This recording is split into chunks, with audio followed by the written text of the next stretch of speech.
Hello, you're listening to the Saluki Gamescast. This is episode 81 for Friday, May 17th, 2024. My name is Justin Young. Joining me as always are Alicia Utecht and Mario Sanders. And Alicia, like, who is that sitting over there next to you? I don't recognize them. It's been so long, but we're so excited to have Dr. Christina Ivey back with us.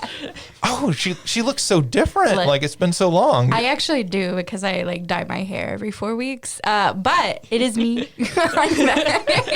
Guess who's back? Back again.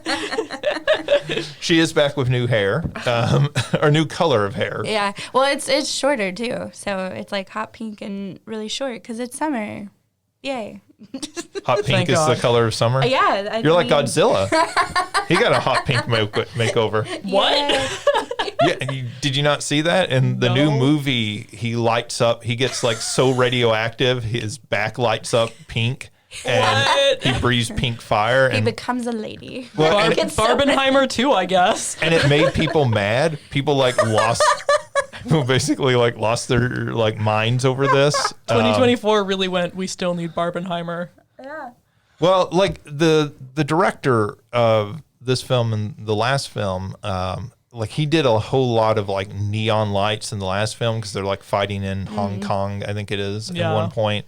And so like he's really into that, like, let's play with this imagery and everything.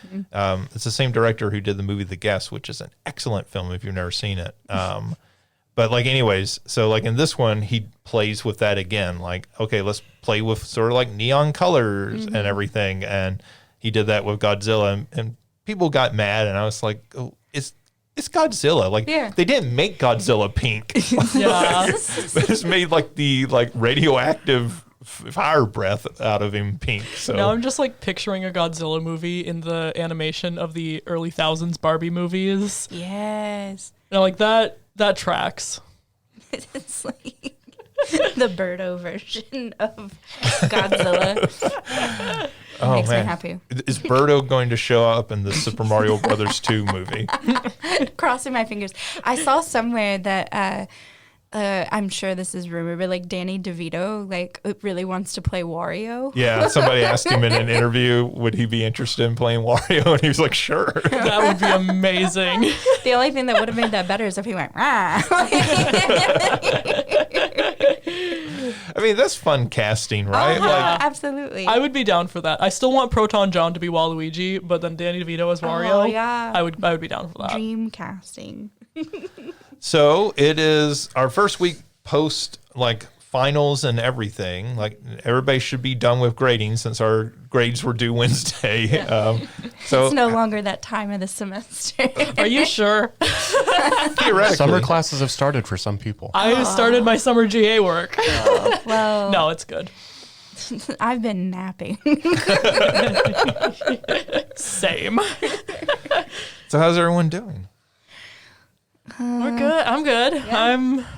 I'm like, okay, I've had a week. Now I'm bored. I need to do things again. It's getting that way for sure. Yeah. Yeah.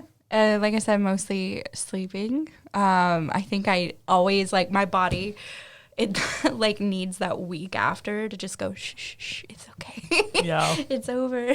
Yeah. Refuel for my summer class doesn't start till June 10th. So I have a little bit more of a break. Yeah. Yeah, I've been trying to catch up on everything that I had to just neglect the last few weeks of class and everything. So it's been actually super relaxing this last week or so. Nice. Like you get those grades in and then you're just like, okay, I just don't have to think for a few days, which is when your whole job is just thinking constantly. Yes. It actually is extremely relaxing. It was one of those things that's kind of hard to explain to somebody. Like, is teaching a class physically hard? And it's like, well, no, it's not generally, most classes. But it is mentally very exhausting. Yeah. Like to get up and lecture for, 2 or 3 hours a day is actually very physically exhausting by the end of the day. Yeah. Yeah. And so just to not have that and go, okay, I can turn my brain off and just watch like whatever I want. Watch X-Men 97 because I don't have to think that much about it. Yeah, and like it's exhausting either way because like if you have a class that's not engaged at all, it's exhausting trying to get them engaged. Yeah. Whereas if you have a class who's super engaged is asking questions, then you have to think on the fly a lot more. So Right. it's like no matter what, you're exhausted. It's worth it most of the time, but you're exhausted. For sure. I mean, sometimes you get those students who, like, I always love it when students ask questions, right? Like, the worst thing is students to sit there and never ask a question. Yeah. But it can also be exhausting when you have those students who are asking you the, like, weirdest question possible. And they're like, you're like, so, like, this, when this happened in 1980, and they're like, well, what exactly led up to that? And you're like, okay, well, like, it's going to take me, like, we have to go back 40 years. Yeah. And I'm happy to answer this, but like also we're going to derail and talk about this history. So it's always hard to convey that, I think, to somebody who hasn't done it on a regular basis, what that feels like. For sure. All right. Well, we had a very spirited conversation about food before we led into this podcast.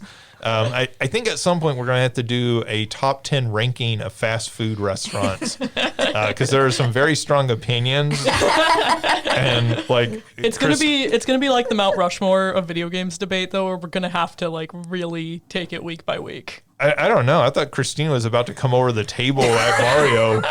Listen, I know, but yes. It was kind of scary. I've never been called scary before. So. Well, nobody's ever disagreed with you about Whataburger. I wasn't even disagreeing about Whataburger. I was disagreeing about lettuce. The importance of lettuce on a burger. Listen here, Mario. Oh man. Oh man, don't even get into that romaine lettuce debate. Garbage. No, I'm kidding. Like the only green leaves that matter, my cabbages. All right, so why don't we just move into what you've been playing? Alicia, what have you been playing? I think it's fair to say at this point that I am obsessed with Ace Attorney. I beat the original You trilogy. mean you would be found guilty in a court of law? I would be. I think that it is safe to say that I'm obsessed. I beat the original trilogy, and I'm on the second case of the first Apollo Justice game right now. Wait. So you've moved on to buying the Apollo Justice games now? Yes. Okay. I'm $50 poorer, but 3 games richer, so... It's a good deal. It is I mean, a it's good- like what, like $18 a game or something like that? Right? I was like, okay, this does put on hold. I'll have to buy Princess Peach Showtime next month when I get paid again, but I'm obsessed, so... Well, so you used your Target gift card No. on Apollo Justice? Oh, I was about to say. No, are you kidding? I got it digital. But, yeah, I don't know. That made sense to me too. I don't think I've seen a physical copy. I haven't think either. it I was just- exists, but... You were so adamant about using this Target gift card on Princess Peach, so I Oh, yeah, but see- why you would have to wait till you get paid again. Because the gift card only cuts the price down to $30. I see. It doesn't cover the whole thing. But Gosh, Mario. I'm sorry. How do you not know all of her yeah, finances? how do you not remember every little detail of this that I've told? I remembered. I'll give you her bank login after the show.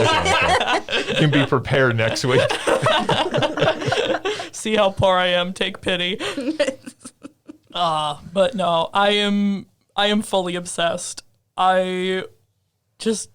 Everything about these games is so good, and I'm so mad at myself that I took this long to listen to my sister and listen to Ryan and listen to everybody telling me that they're so good. I can't even just. I can't even. So, are you enjoying the Apollo Justice games as much as the Phoenix Wright games? I'm not far enough into it yet to really say. I think definitely I mean, part of it is how much I love Phoenix himself. So, like, seeing him now from an outside perspective versus having him be the character who I'm running around playing as. And I think also the Switch port, because the Apollo Justice games were all originally 3DS, right? DS. I think original DS. Okay. But so I think the Switch port kind of isn't the best port I've ever seen. Specifically, like it seemed like during that first trial it was having a lot of hiccups with the music. Where I'm just like, oh, you're like just off enough that I'm bothered. But I love seeing Phoenix from an outside perspective and getting to see him be sneaky about things. And I would die for Trucy Wright. Okay. She is so precious. The best. I would die for her. Yeah. Apollo I'm not too attached to yet, but I was talking with my sister about it, and she said Apollo is her favorite in the entire franchise. So I'm like, okay, we'll see as we get further. Maybe I'll get more attached to him. Yeah. I've never played the Apollo games, so that's why I was interested. I played the Phoenix Wright games and really liked those, but I just the Apollo games, I think they just came out, and it was after I had played the Phoenix Wright games, and it was sort of the same problem like the DS Castlevania games and all those. Like, you'd played several of them, and you were like, these are great, but I'm kind of burned out on this right now. Yeah. So I've always thought about going back and trying those at this point. Yeah. I think I have high hopes. I think, and also, I've gotten to know some of the characters from the Apollo Justice games just through, like, reading fanfics and knowing some of the things that had happened even before I beat the original trilogy. And then, like, this first one right now, Case 2 is fun right now because when they, the original games were originally Game Boy Color, Game Boy Advance? I think Game Boy Advance. So then when they did the DS port of the original trilogy, they added a fifth chapter to the first game that kind of, like, then ties in and sets up some of the Apollo Justice stuff. So getting to see references to that and, like, one of the characters from that come back, and I'm just like, oh my gosh, she's here, she's an adult now, she's living her life, she's doing good things. So, like I said, I'm not super far into Apollo Justice, but I have high hopes, and I'm sure by next week I will have beaten all three. All because I just keep sitting down and playing them all day. Yeah. But I also have to start watching the anime and watching the stage plays, so we'll see. Well, there you go. You have plenty of entertainment to last you until your next paycheck, and you can get Princess Peach. Yeah, I know. I'm like, I have the Apollo Justice trilogy. I did buy the prequel games as well because they were on sale. Great Ace Attorney games. Yeah. I was going to say, so I can just let you borrow that if you haven't bought them yet. But well, nope, I bought them. I also figured those are something you'd want to own anyways. Yeah. So haven't touched those yet, and then one of my favorite YouTubers, Luca Jin, has played all of the games except for the Great Ace Attorney Chronicles, and I think she's playing Apollo Justice, Spirit of Justice right now. So I'm also, like, making my way back through her videos, and I think that'll probably be, because I don't think that the two Miles Edgeworth investigation games, the first game was only on the DS, and A, I can't find my DS, and B, it's like $75 to buy that game now, so I'm like, I'll probably just watch Luca play it. And then the second game has not gotten an official US release. Yeah. So I'll probably just watch Luca play that too. But I would also tell you that there seems like there's a very good chance that Capcom this summer will announce a new game in that franchise. Like, it seems like, they pump those out at a fairly regular clip, and they haven't put out a new one in a while. So Yeah, I because wouldn't be surprised. I think Spirit of Justice was like 2016, so it's been a minute. Yeah, those games have got to be fairly on the cheaper side to produce. Yeah. So, like, if you can produce that and put it out and make a pretty good return on it, like, why wouldn't you? Well, and they've been talking about doing a 7th game for a while. So I do expect to see one eventually. I don't have enough context to know if to expect that to be soon or to be in the next, like, 5 years, but I expect to see a 7th one. I'd be shocked if it wasn't in the next 5 years, but we'll see. All right. Anything else you want to talk about? That's been the big thing for me, just binging and crying, and I adore these games. I'm so mad that it took me this long to get into them. All right. Christina, what have you been playing?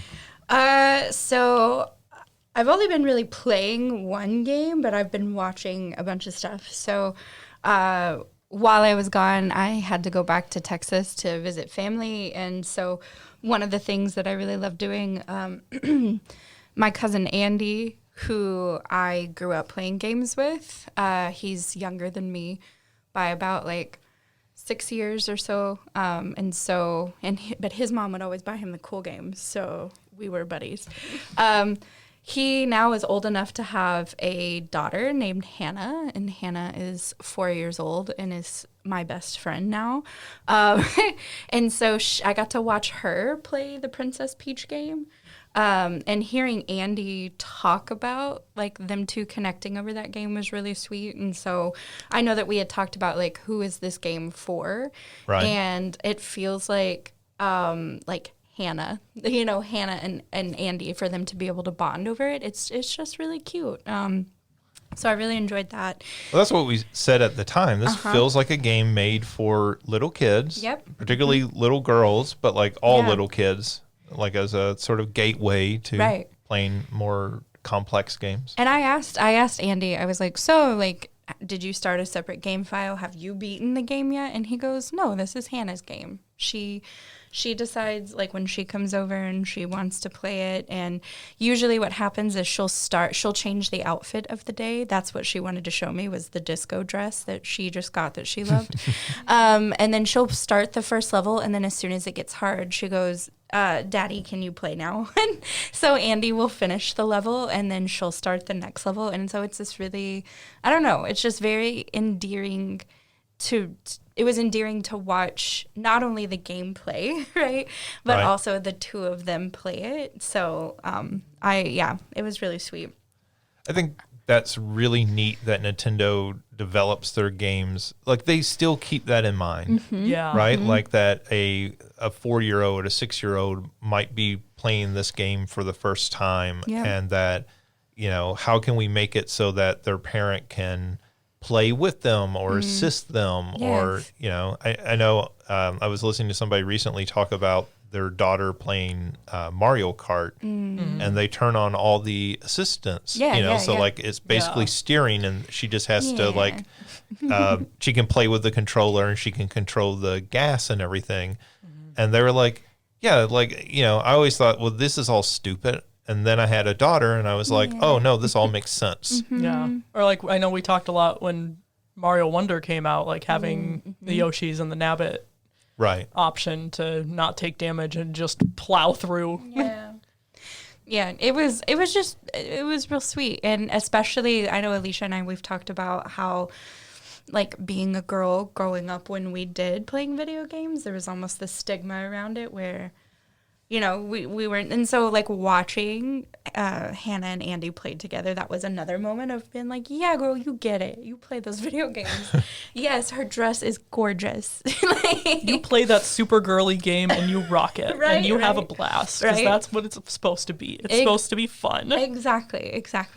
I've also watched, I watched the DBD 8th anniversary, or Dead by Daylight 8th anniversary, although D&D is now a part of DBD, so that'll be even more confusing for folks. But is DVD part of DBD? No, but it should be. But I don't know. Honestly, we're in the late stage capitalism. It'll happen. I'm sure you can buy some bootleg DVDs of like somebody's gameplay. I was like, I don't know if we're moving forward with new things. I don't know if DVD would be part of it. Maybe Right. Blu-ray. I'm sure you can get that most recent Dungeons and Dragons movie on DVD. Oh, yeah. By now, it's like in that big bin at like Walmart or Target that has just like the super cheap DVDs. If you dig Right. far enough, you're gonna find it.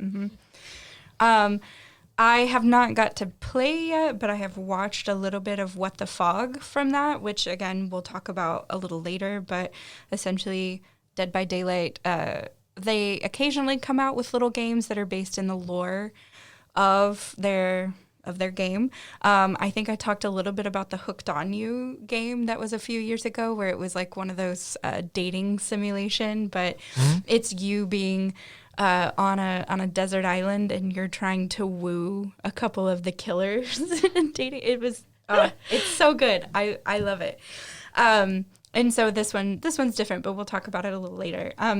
The only one that We can talk about that now if you want to. I mean, we can. Basically, they've just what I really love about this company, right, is that the games that they shoot off from their lore are based on popular gaming trends, but they just keep it in their lore, right? So having a dating simulation game based on the lore of Dead by Daylight is ridiculous and fun and allows you, if you love the lore of their game, it allows you to experiment with these like popular gaming genres. And so they've kind of done that a little bit with What the Fog. So what is What the Fog? Because I have no idea. So What kind of I game think, this is. Justin, do you want to explain it? Because you've actually played the game, right? Yeah, so it's a multiplayer game. You are in very like kind of small levels, kind of like floating in the ether, I suppose. And there are monsters that you have to kill, and you gain currency, and then you can use that currency to power off generators. And when you power off all the generators, then a doorway opens to the next level. There's some amount of verticality in the levels. So like starting out, the early levels are fairly flat, and then as you progress, they get more vertical.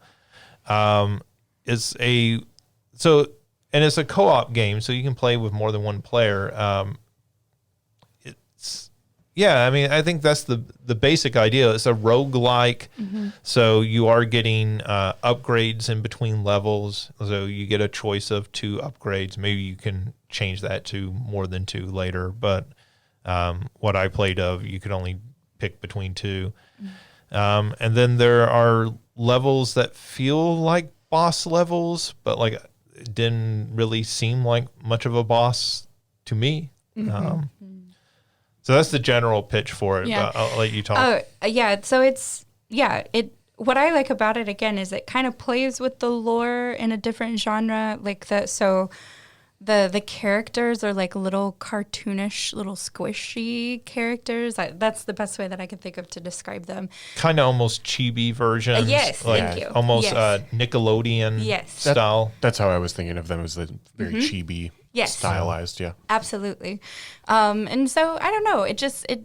Again, it's one of those things that why I think this game has survived for as long as it has is because the lore is so cool and they invest a lot in it and they really listen to their community in regards to feedback for those kinds of things.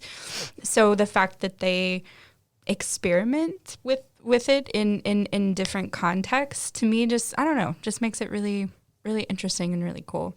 The only game that I've actually played, just because I know it'll come up later, like the reason why I missed a lot of time is because my mom passed. And so the only game that I've actually been playing is Tetris Effect, because I remember when I was a little kid, like I would watch my mom play Tetris on our old school Nintendo, and she was a badass. Like she was so good, and would could keep going for forever, it felt like, especially to a little kid on these different levels. And I just remember just watching her in awe of like her being able to do this. And so I play a lot of Tetris Effect. I play a lot of Tetris 99. Like, that's a game that I've just kept because of that. And someone was like, oh, hey, I have the Connect version, which is basically where you can play like cross-platform with other people. And so I was like, yeah, I haven't picked up that game in a while. And because of, what's going on, it's probably good for me to do that. And it was really kind of soothing and healing to like play. Well, I whooped the other person's ass. So I was like, okay, mom gave me the Tetris gene, I guess. I don't know. I don't know.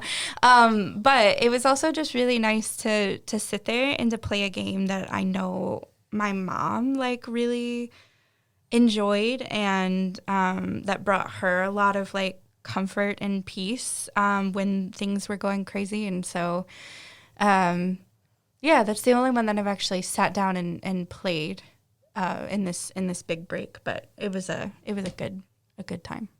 So I've told this story on here, I believe, before, but when I was a kid, I got a Game Boy one year for my birthday. Mm-hmm. And of course it came with Tetris. Mm-hmm.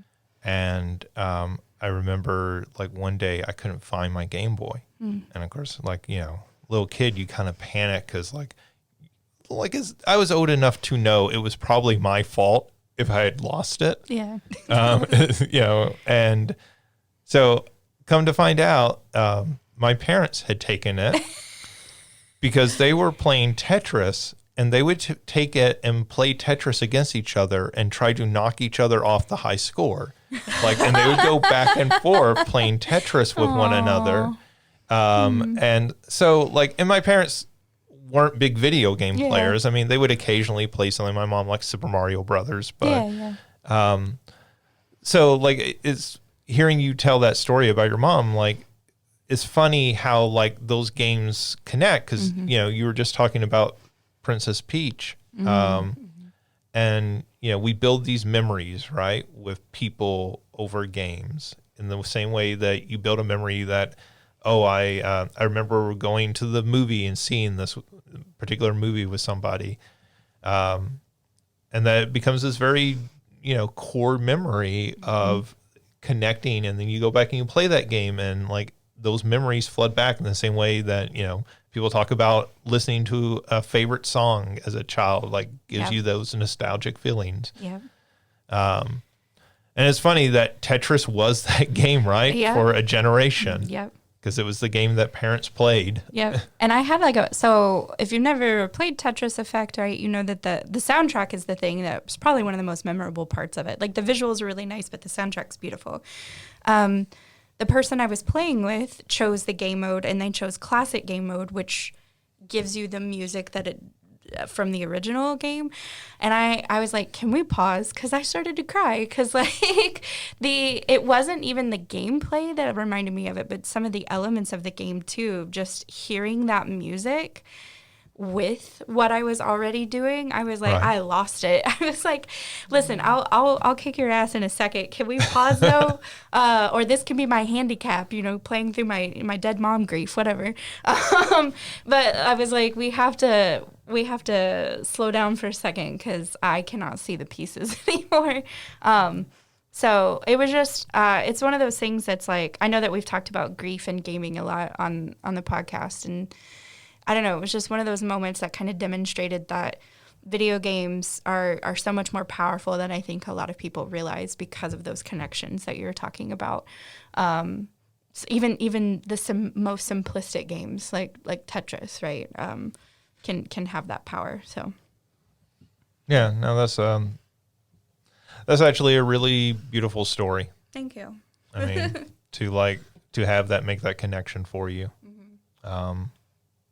Grief is always difficult. So anything that can bring you some joy is really a godsend. Mm-hmm, for sure. All right. Is that everything? Yeah, I think that's it. Okay. Mario, how about you? What have you been playing? So with the semester being over, I think I had mentioned last week or whenever we last met, I had bought Stellar Blade a few weeks prior, and so I've been playing that. I have no idea how far into it or how many hours I've put into it. But you can't dress the ladies up like you. You can still dress her very sexily if you want to. I don't know why people are complaining. If They're that's still anime titties. Can you see her vagina bones?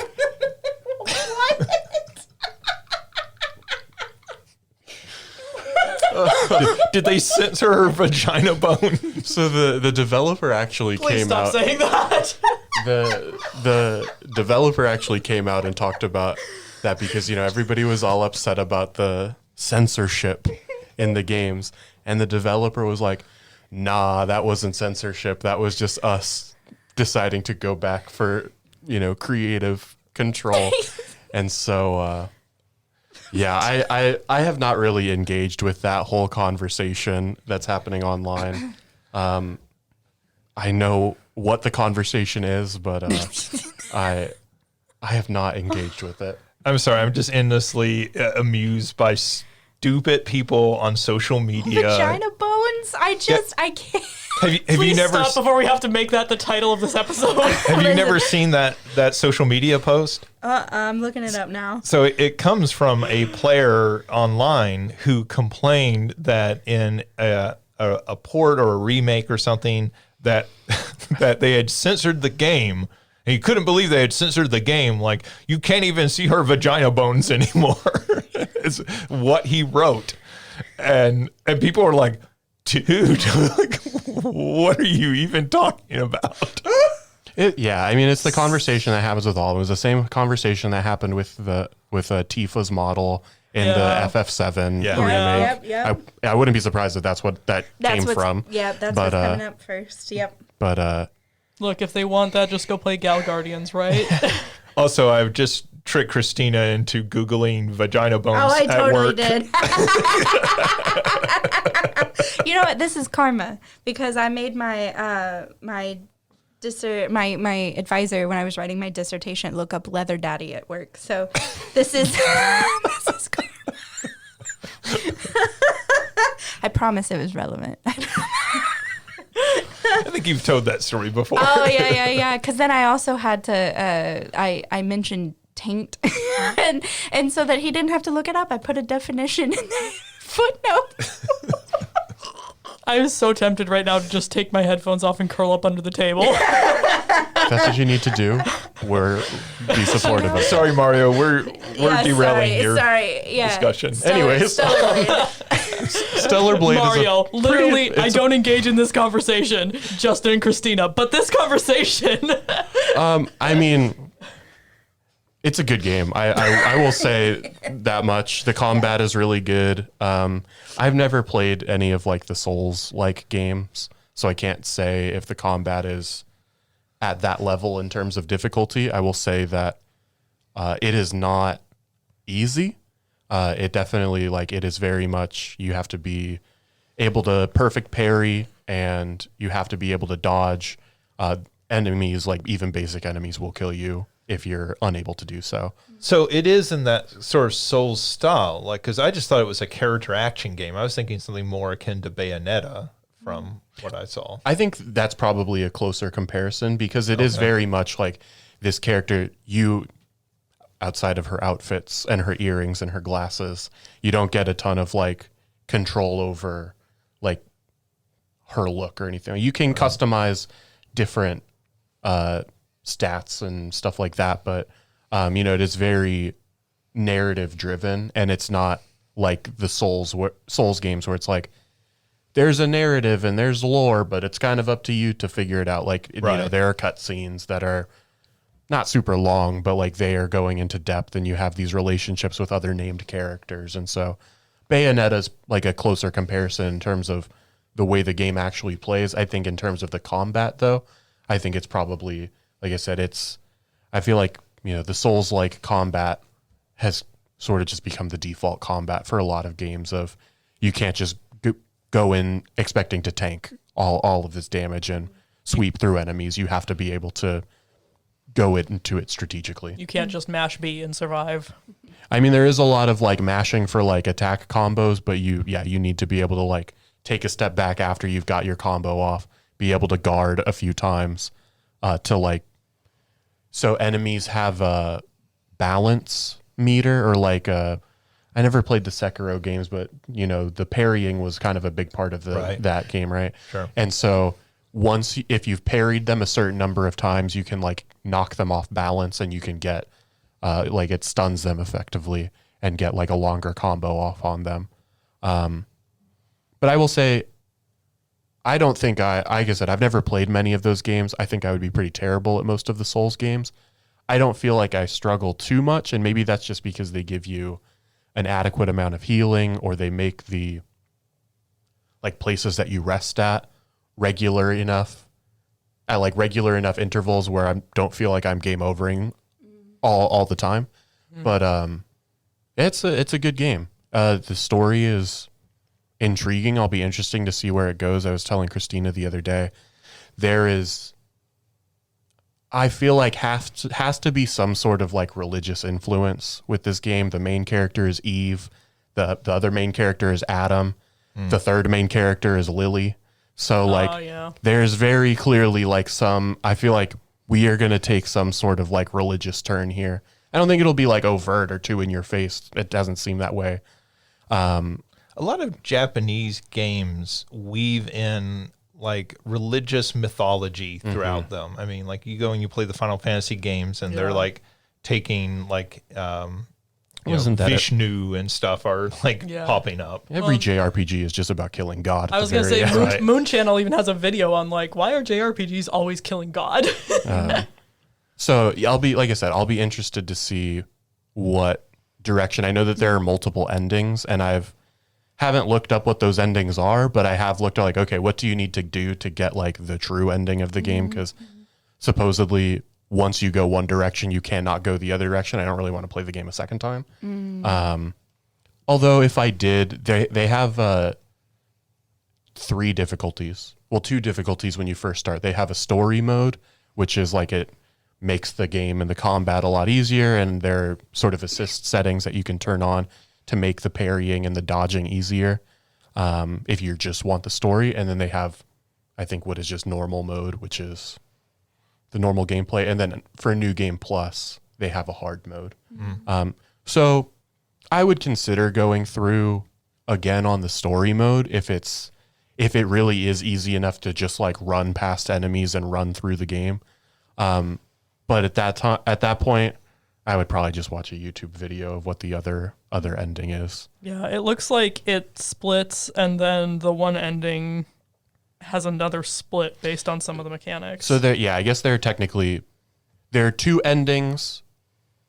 It's like ending 1 and 2, and then ending 1 also splits into like 1A and 1B. Yeah, and so there's another thing that basically if you collect enough material throughout the game, you get one of the other endings or not. So. It sounds like Nier Automata, where like there's 40 different endings to play through, but they're not all significant. Yeah, I don't think it's quite that depth of endings, but yeah. So I'm having fun with it. I'll keep playing it. You know, basically just give it a couple hours each day. Usually like get through one major area or one major boss, and like pick it up again the next day. But cool. I think I would be willing to bet I'm maybe about halfway through. So, and you're enjoying it? Yeah, I am. Like I said, I think if you have a PS5 and you like those kinds of games, I would recommend it. Assuming you're willing to put the craziness of people online behind it, or able to put it out of your head. Like I said, I mean, I could understand where like, I don't understand why people have gotten so upset over these outfits. Like I said, you can put her in some pretty revealing outfits if that's what you want. And you don't have to. You have to like craft them. There's no like bonus to any of the outfits. It's purely aesthetic. So yeah, if that's something you don't necessarily want to think about or engage with, you don't have to. I think this game is a really good example where like the online discussion narrative has outweighed the game itself in a detrimental way, maybe to the game, right? I think it is definitely going to color the way that people understand or perceive this game. Like in 5 years, for people who like know about games or follow games you play, you say, "Oh yeah, I played Stellar Blade." People are like, "Oh, you know, that's I know about that game," type of, and so I think there are going to be a lot of people who think they know more about the game than they actually do, based on just the discourse online. Yeah. And then the other thing I just started yesterday, actually, which I don't anticipate taking too long, is I'd never played through Super Mario 3D World because I never had a Wii U. I love that game. That's one of my favorite Mario games. But I bought it with in the Bowser's Fury combo, Right. some amount of time ago, and so friends and I we've been going back and watching. I think I mentioned last week I've gotten back into watching like wrestling regularly, like the weekly shows, and so friends and I have gone back and we're watching like the old pay-per-views, like from way back, starting in like the early 80s and going through, and so that's just we're watching wrestling. I'm going to play this while wrestling is on game. And so I think I got through like the first 4 worlds yesterday. And my goal is to really like 100% that game. I've watched it played so many times, but to do the stars, the stamps, and the flagpoles to get the like whatever that final level. Yeah. I don't know what that final level is called, I but forget. Yeah. I know I've seen it played a number of times, but It's their Star Road equivalent. essentially, yeah. Yeah. But yeah, I'm not surprised how good it is. I've always heard how good it is. I've seen how good it is. So, yeah, it's a fun game. I feel like that's the like vastly underrated Mario game, which is like one of the things that you can't believe a Mario game in this day and age could possibly be underrated. But that game, I guess because it came out on the Wii U. Which was an underrated console, I thought. Yeah, and a lot of people didn't own it. So a lot of people didn't play it, and it wasn't a full 3D Mario. It wasn't like a Super Mario Odyssey, sort of free roam. And so I think a lot of people undervalued that game or kind of wrote it off when it came out. And I'm glad that more people are going back and playing it and discovering like just how good of a game that is, because it has a very unique feel, because it kind of has the look of a 3D Mario and kind of has some of those exploration elements, but it plays much more like a 2D Mario. Yeah, and I've been pretty open about not being a 2D Mario fan. Yeah. Or just like the traditional platformer Mario. Sure. But it's a lot of fun. There are things that I don't, love about it in terms of like things that get frustrating, but it's a very good game, and I'm having a lot of fun with it. It's also the game that gave us Captain Toad. Yeah. So, That's another fun one. Was that just Wii U or was that also on Wii? The Captain Toad game. It was on Wii U and it got ported to Switch. I know that I have it on the Switch, okay. but Yeah. I don't know if it was what it was originally on. Yeah, I had it on Wii U, Okay. and I love that game. It's a great game. Those levels are so fun. Like in the Yes. three, Yeah. I played. Yes. I haven't played through all of the Captain Toad game, but those levels are very good. That's what I appreciated about that game is like it has those little intervals in that, like, for me it was always challenging just because sometimes those things get monotonous and like the grind of it, I'm just like, eh. So having the Captain Toad levels or the little extra things that game has, it was always just really, I don't know, it made me stick with it longer than I think I would have otherwise. Well, it's a mini game, and usually mini games are forgettable. And so like you have this mini game in the middle of Super Mario 3D World, and you're like, this is really good. I am having maybe more fun playing these Captain Toad levels than the Mario level I'm playing at the moment. And so then it was really like exciting when they made a full game of that, because you were like, oh, well, I'm glad you understood what you had on your hands, Yes. that you had made something really cool that could support a full game. Sure. Yeah. All right. Anything else? I don't think so. Okay. I actually as far as anything new, the biggest thing I've played is What the Fog that Christina was talking about earlier. I am not a Dead by Daylight player, so none of the lore like mattered to me in picking this up and playing it. I already kind of described what the game itself is. I guess to give my sort of impressions of it is that this feels like the multiplayer from like a mid 2000s game. Like this feels like grab by the ghoulies multiplayer mode. Where like this is something that got added on extra to a single player game, and this is like kind of fun. You and your friends will play this together for a little bit. I guess my sort of reaction to it was, I don't feel like this game has a great deal of staying power. No. I don't know who's going to be playing this game in 6 months. Yeah. So it seems a little kind of like to play it single player, it's very kind of boring. When you play it multiplayer, it's a lot more interesting, obviously. So I would suggest to play it that way. But there's just not enough there to for me, and I don't think for anyone else, to get them to play this game long term. Well, one of the things they sold it as on their anniversary special was like, so the big thing with it is like they're about to introduce cross progression in Dead by Daylight, which is something that the community has been asking for pretty much from the beginning. Like I really wish they would, because my PlayStation account has so many more things than all my other accounts.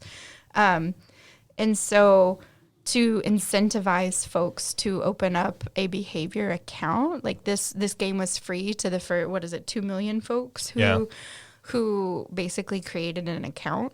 So I guess that's, Hooked, the Hooked on You game, I played it, I think, through twice and then watched a couple of the other endings. So a lot of their games that they use to explore the lore, they know are just aren't going to last very long. So It was interesting to me that they saw that this was a gift to their community. So yeah, it's one of those that you can just kind of play around with, and it's not meant to really be taken seriously, but just a game to kind of have fun. It also makes sense that the multiplayer mode is more exciting than it by itself, just because Dead by Daylight, if you play Survivor, is more exciting when you play with multiple people than by yourself. Yeah, it's a game designed to be played multiplayer, right? So yeah, it's an interesting game, but for free, it's entirely worth it.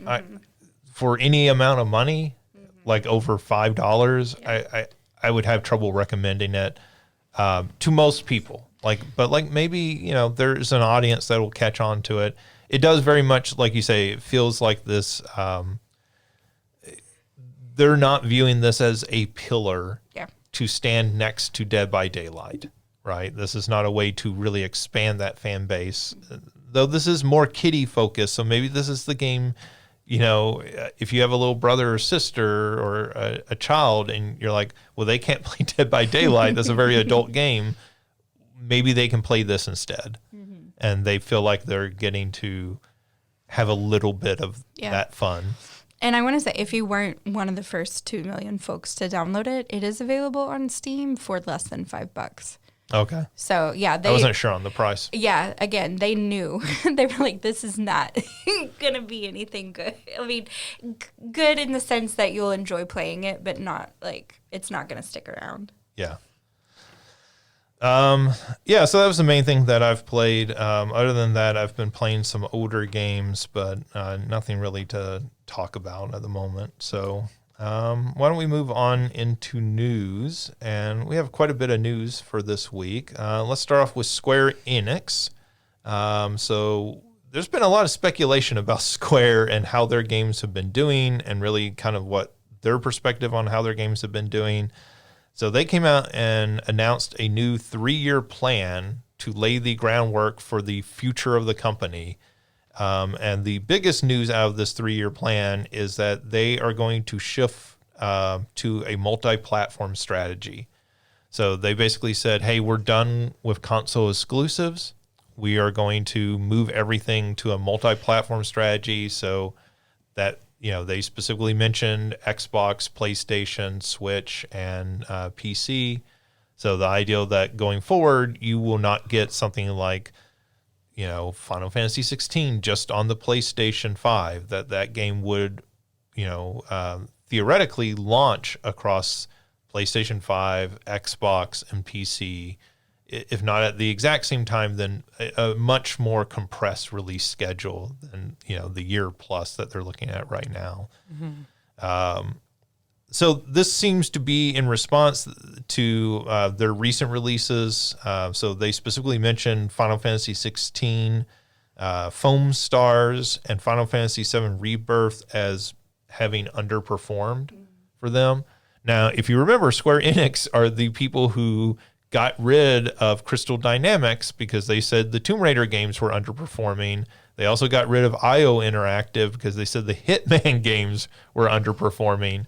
So what their metric is of what is performance for these games, right? Or if they were expecting Final Fantasy VII Rebirth to sell 20 million copies, that was never going to happen releasing just on the PlayStation 5. Yep. Yeah, that's kind of my thing. Is I'm like, I would love to see what the word underperformed means, because like Foam Stars, I forgot about until I saw this. So I'm like, I promise you that performed worse than Final Fantasy 16 and Final Fantasy 7 Rebirth. But like, did you have reasonable expectations for any of your games, Square? Or were you just like, nah, we're the best. We're going to completely blow up the market with these games? Well, and I mean, I think one of the problems we've talked about with Square-Enix in the past is that they just put out a ton of games, and there's nothing particularly from a marketing perspective that has made a lot of these games stand out. So one of the things they also talked about was focusing on their key franchises, right? Which if you're Square-Enix, those key franchises are probably Final Fantasy, Dragon's Quest, and Kingdom Hearts. And remember when Kingdom Hearts 4 was announced 4 years ago or whatever it was? But like, yeah, I mean, I think that's a great example though of a game where by the time that game comes out, it would be insane to only release that game on the PlayStation. Yeah. Like the fact that they are not putting the Kingdom Hearts games onto the Switch, and they did put like streaming versions. So like you could buy it, but it would only stream. You can actually play it locally, which is insane for those first two Kingdom Hearts games. Yeah. Those are PlayStation 2 games. Those would run fine on a Switch. Yeah. And so, the fact that that is the biggest selling system, that it is where a lot of role-playing games have gone in recent years, particularly because of the popularity of that system in Japan. And so you start to think like, why are you not putting your Disney franchise onto the Switch? Which seems kind of crazy. And even when they did put those games onto PC, they put them onto the Epic Store, so you could only buy them there. They're not releasing them on Steam, which again seems like a mistake. No, well, and putting them on Epic versus Steam, I don't know how much that is dealing with Disney, but like we know Disney will put games on Switch. We have Disney's Dreamlight Valley. Like we know Square will put games on Switch. Why are these not on Switch? Why can I not return to my childhood this way? Was the rhythm game originally for Switch, or was that launched on everything simultaneously? I think that launched on Switch maybe first. Okay. I mean, I know that doesn't defeat the point or anything like that, but No. I think, we joke about, especially with Kingdom Hearts, just like, 10 games on 7 different platforms. But, just sort of launching on all the platforms that it could reasonably run on. I wouldn't expect Final Fantasy 16 or Rebirth to play well on the Switch. But, but even like, the Crisis Core reunion game, they launched cross-platform. So I'm like, okay, did that perform well in your eyes, Square Enix? and I think it depends on Because like that was a PSP port. Yeah, I was gonna say, well, but the expectations for that as a remake or a port or whatever you want to call it, maybe are just lower. Yeah. You know, I could understand where, but we were just talking about like the online discourse around games is so, I think holds so much weight in terms of like how a game performs. Yeah. And I don't know if the conversation was really there, at least sustained for 16 or for 7 Rebirth. It was there, but I think that is that where it's the focal point of conversation has become so small. Like that's such a small window that you really have to maximize you have to maximize that window. And so maybe, it being multi-platform will help that, or at least you'll have a larger conversation. I can see the logic of these timed exclusives where you have it and then that conversation comes back. Yeah. Once it's re-released. But and I think that's at that point, are people going to want to play a game that's a year and a half old as compared to whatever the brand new thing is? Exactly. I was going to say, I think that's been the logic behind the, exclusive for a year and then bring it out. But like you said, it's, how many people,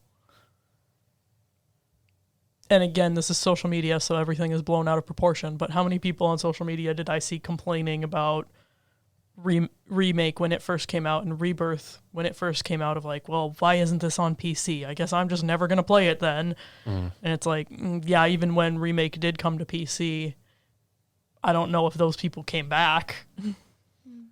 Yeah, I mean, I think that's the danger, right? The danger is, does anybody come back 12 to 18 months later when you port this over to whatever other system? And, or has the discourse, the narrative moved on to something new? So, like you think about the original remake, which is a weird phrase to say. But, like at this point, that has not come out on Xbox. That was a PlayStation 4 game. Yeah. So, you're a whole console generation later. Like, even if you put that on Xbox today, does anybody on Xbox care? And so like now we're a few months out from the Rebirth release. There's still no release date on PC for that. Think about everything that's going to hit PC between now and then that's going to take that spotlight, right? So by the time they get it out there in a year or a year and a half, does anyone care? And I think the other thing is just thinking about, because I don't think 16 is on PC yet. No. Either, right? No. And I guess I'm sorry, the thing that I'm looking up is, did Baldur's Gate 3 come out on PC? Yes. Yes. Okay. And so I wonder about something like that as well, where it's like, so you had Final Fantasy 16 come out about the same-ish time, I think, as Baldur's Gate did when they first came out. It was a few months before Baldur's Gate. Yeah. But now it's like, okay, so if, granted Baldur's Gate is out, if both of those things are now out on PC, why would I pick Final Fantasy 16, right? I mean, it's not to say that it's a worse game. If you're looking for that, then yeah, you should play it. But at the same time, it's like, if you have all of these other options, Yeah. Right. that like, I know how a lot of people compare these two games, Yeah. Right. One won basically every game award there was. The other wasn't even nominated. Yeah. And I don't think that that's the only reason why you should or shouldn't play a game. But there is I a do lot think of- that that's something that, which am I going to be familiar with? I'm familiar with the Final Fantasy name, but I'm familiar with this one because of how highly praised it was. Exactly. You're familiar with Final Fantasy, but you're also familiar with Baldur's Gate 3. Yeah. It's that specific game that you're like, okay, this is the one that, even friends who aren't big into gaming are like, oh my gosh, Baldur's Gate 3, this is incredible. And I think that's the thing with these timed exclusives is when it first comes out for the PlayStation on day one, you don't know how it is. Yeah, there are reviews out there, but you don't know how it is. Now that it's been out for a year, you've got all the normal people, all the Metacritics of the gamers who have played through this, like, yeah, it's like a 7 out of 10. Do I want to pay $60 or $70 for a 7 out of 10? Well, and you've probably already watched Let's Plays to deal with, Potentially, yeah. avoid getting spoilers, because if you don't, you're going to get spoiled. Yeah, so I mean, this seems like a smart.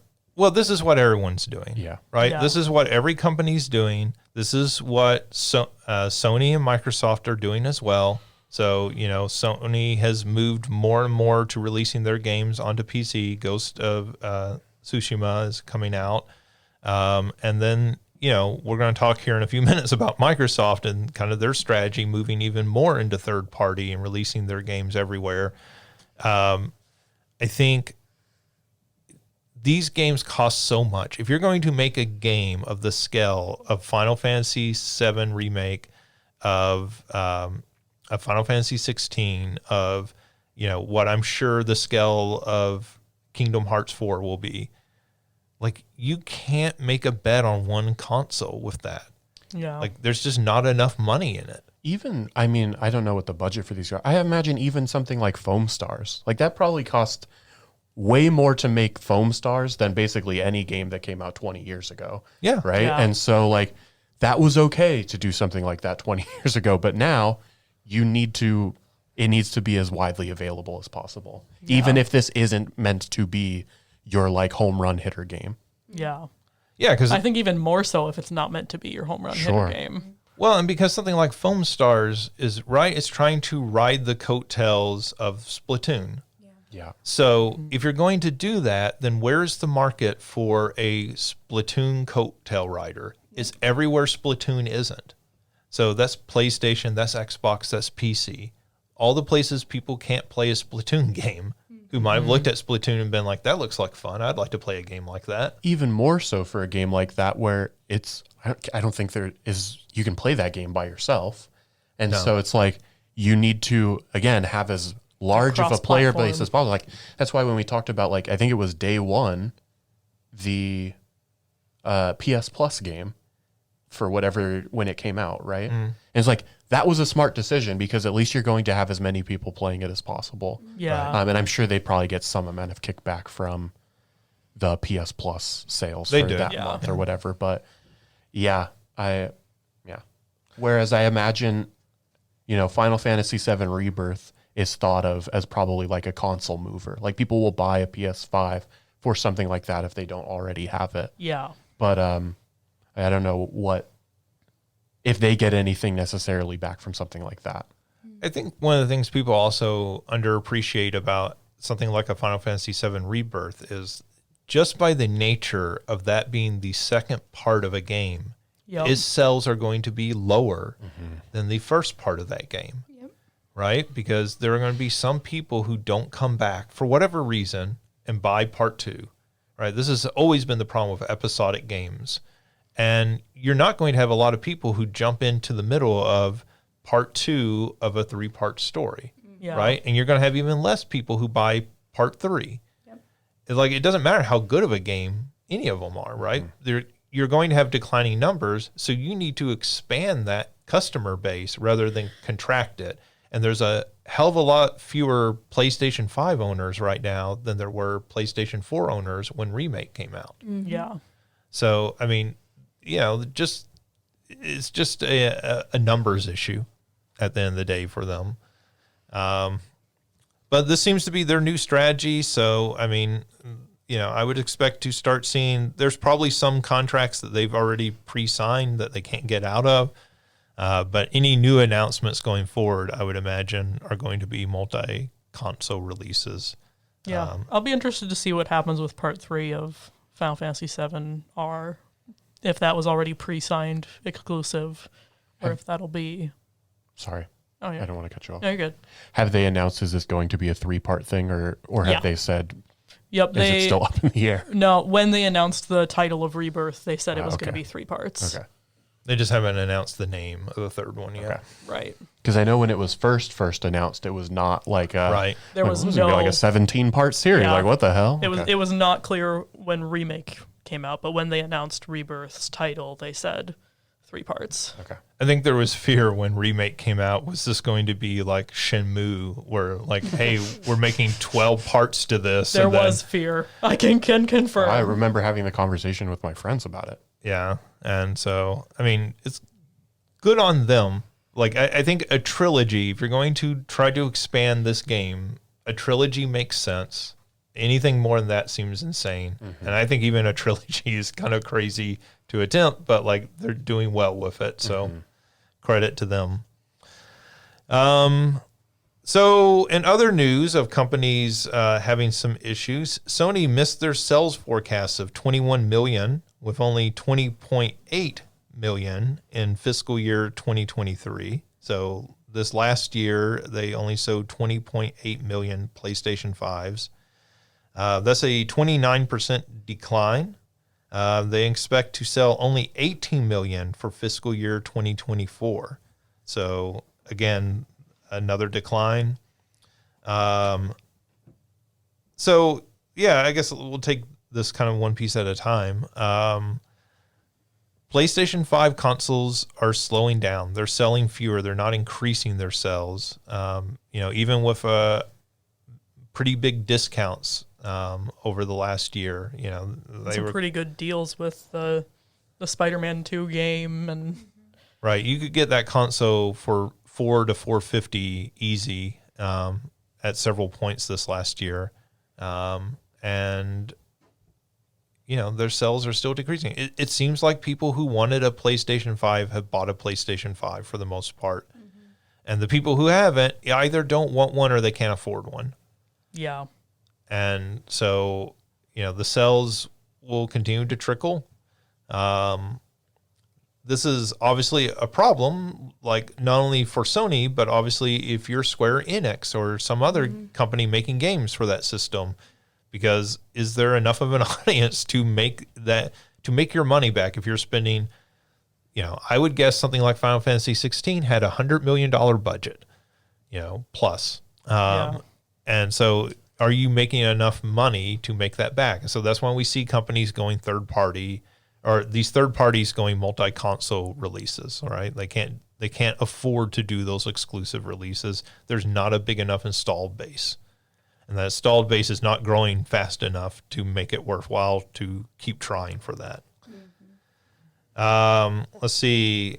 Sony announced it shipped 4.5 million consoles, PS5 consoles specifically, this last quarter, so the last 3 months. Microsoft saying Xbox hardware revenue had declined 31%. So Nico Partners looked at this, and they estimate that using these numbers and everything, that the PlayStation 5 to Xbox Series X and S ratio was a 5-to-1 ratio. So if PlayStation 5 sold 4.5 million consoles and the was outselling the PlayStation or the Xbox X and S at a 5-to-1 ratio, that means this last quarter, the last 3 months, that Xbox shipped fewer than 1 million consoles. Let's say, was that like 900,000? Sure. I'm not going to do the math here, but yeah, that would be around 900,000. So that's pretty bad for Xbox. So the news last week of the closing of the studios, you start seeing maybe why that's happening at Xbox. Yeah. That they are really, they're really struggling. A little less than 900,000. A little less. I'm impressed that I got 900,000, honestly. If you have a more accurate number, I'm happy. Look, do we want to break out the calculator Well, here? you figure 900,000 Well, I'm like no, I guess it would be 4.5 a million little- divided by 5. would be right about 900,000. Yeah. It is 900,000 exactly. All right. Math break. Math with communication majors. I didn't even say anything. How many communication degrees does it take to do this math? More than I have. So yeah, I mean, this starts to put, I think, into picture, like into clarity, what's going on in the game industry. That these consoles are not selling, not at the rate that they have traditionally sold, not at the rate that these companies need them to sell. That's problematic for the first party companies, so PlayStation and Xbox, but it's also problematic for these third party developers. So everybody's trying to figure out, how do we milk more money out of these game releases? If we're going to make something like a Spider-Man 2 or a Hellblade 2, how are we going to milk as much money, because we can't just release it on our single console and make that money back in the way that we used to. It's so weird seeing this, and like I know we've talked about this before, but like looking at like the last year in games and how it's probably one of the best years in gaming ever, and yet the gaming industry, like even selling consoles, is struggling this much. Yeah, I mean, you're just talking about Baldur's Gate 3 and Final Fantasy VII Rebirth, and like these are games that are beloved by people. These are highly praised games. Even Final Fantasy 16, we talk about that game as if it's this huge disappointment, and like everyone who's played that game, that for the most part that I've talked to, are like, yeah, it's a really great game. Is it as good as Baldur's Gate 3? No, but like that's kind of an almost unfair comparison. Right. Well, and like I remember at the end of last year, we were like, oh yeah, Tears of the Kingdom happened this year. And like it's just an incredible time for gaming, and yet such a bad time in consoles and business and economics of it. And I'm like, this does not compute. I'm sitting here thinking of these numbers, and Nintendo is probably just like, couldn't be us. Yeah, Nintendo's out here like, oh, that's cute. Y'all need to make a Princess Peach game. I don't know what to say. Well, I think what's kind of interesting about Nintendo is that, Nintendo said a few years back, a few console generations back, right, with the Wii, like, we're going to stop playing your game.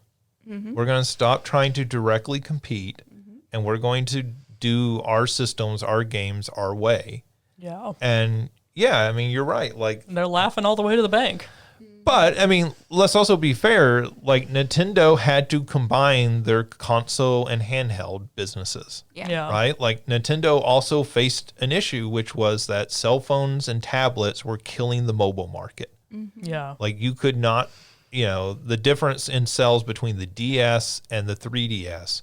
And the 3DS is a very good system, but like the sales like fell off a cliff between those two consoles. Yeah. And so Nintendo looked at the market and said, hey, we've got to go all in on one console. Like, we can no longer support two separate consoles. And so they made that change, right? And they've been very successful with the Switch. I think beyond anyone's like wildest dreams, they've been successful with this system. Yeah. But, they're sweating the Switch 2 release. Yeah. Right? Or whatever they end up calling it. Like, they're sweating this, like it just got delayed a year. They're like panicked to some degree about like, well, even by the time we get the system out, are people going to be buying these games? Are they going to buy the next Mario game at the same level that they bought the last one? Right? Will we ever get the same sales level of a Animal Crossing game as we did this last one? Yeah. Will Mario Kart 9 sell 50 million copies like Mario Kart 8 has? And so, like, I don't think Nintendo is probably anywhere close to thinking about putting their games anywhere else because they're Nintendo. But you start to understand a little bit better why Microsoft and Sony are looking around going, we've got to do something. Yeah. So Stephen Totilo, who is a game reporter, pretty famous, originally got famous at Kotaku, but has worked a few different places since then. He reported that there were 118 million monthly PlayStation network users and only 59 million PlayStation 5 sold. So when you start looking at that, you go, okay, well then about half of that number, right? I think actually exactly half, speaking of math, half of that number are still on PlayStation 4. So one of the issues that these consoles are also facing is that people aren't upgrading, right? So it used to be people upgrade it within that first year or two. Well, we're already halfway through. Sony's already said we're at like the halfway mark of the PlayStation 5. And half of your market is still playing the old console. Yeah. And so there was discussion about these numbers and like why that is. And like, obviously the cost and, like with inflation, people don't have as much money, disposable income to spend on something like a new game console. These consoles have been very expensive, so $500 at launch versus $400 for the PlayStation 4. But then there's also the issue of PlayStation put a lot of their games as like cross-generational games. So there was a PlayStation 4 version and a PlayStation 5 version of the game. So for a lot of people, there was no incentive to upgrade to that next console. Well, and remember the first 10, 11, 12 months of the PS5, you couldn't get one. Right. Yeah, that was a problem as well for them. So it's like once you hit that year mark, it's like, well, why do I bother if I can still play my PS4 and it's still working just as well? Like, why bother if it's going to take me that long to be able to get one? Why not just wait another couple years and get a PS6? Right. I think one of the other issues, too, is that we have more people playing forever games. So we have more people who are playing Fortnite and Minecraft and Rocket League and Dead by Daylight. And if you're playing those games still work on PlayStation 4. Yep. Right? So if those are the games that you're primarily playing, which seems to be true of a lot of young kids, right? Like, what is the incentive to ask mom and dad for a $500 new console? Why don't you ask them for $500 in Robux? Yeah. That you can spend on, Roblox and playing that game. And I think that's actually like a big part of this is that if you're playing those older games that still work perfectly fine on PlayStation 4, what is the incentive to upgrade to the PlayStation 5? Particularly when these consoles are struggling to get exclusive new games out on a regular basis. Right? Like, we still don't know anything that's coming out for PlayStation 5 this year from Sony. Right. So if I'm Sony trying to convince somebody to buy a PlayStation 5 today, like, what is my sales pitch to them? You can play Ratchet and Clank? Well, that's a cool game, but like, that's not enough for most people to buy a PlayStation 5. So that's not a $500 investment to play that game. A remake of The Last of Us? That's a PlayStation 3 game. Yeah, I mean, the biggest game is probably God of War, Ragnarok. As like a first party exclusive.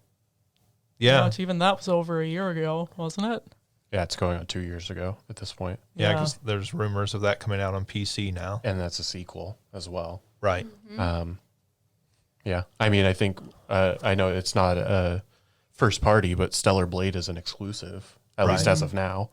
But yeah, I don't know what else there is. I know it's like Final Fantasy was the push for my sister to get a PS5, and like you said, it's not first party. So it's not Sony being like, oh yes, this is our...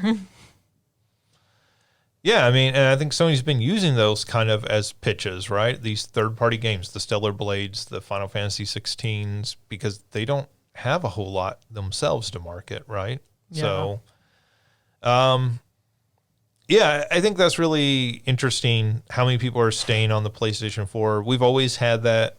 Like, one of the things we've always had, too, is that people would upgrade to the previous console. So like when a PlayStation 5 would come out, you'd have people suddenly buy the PlayStation 4 because they would get marked down really cheap. Yeah. And the games would be plentiful and cheap.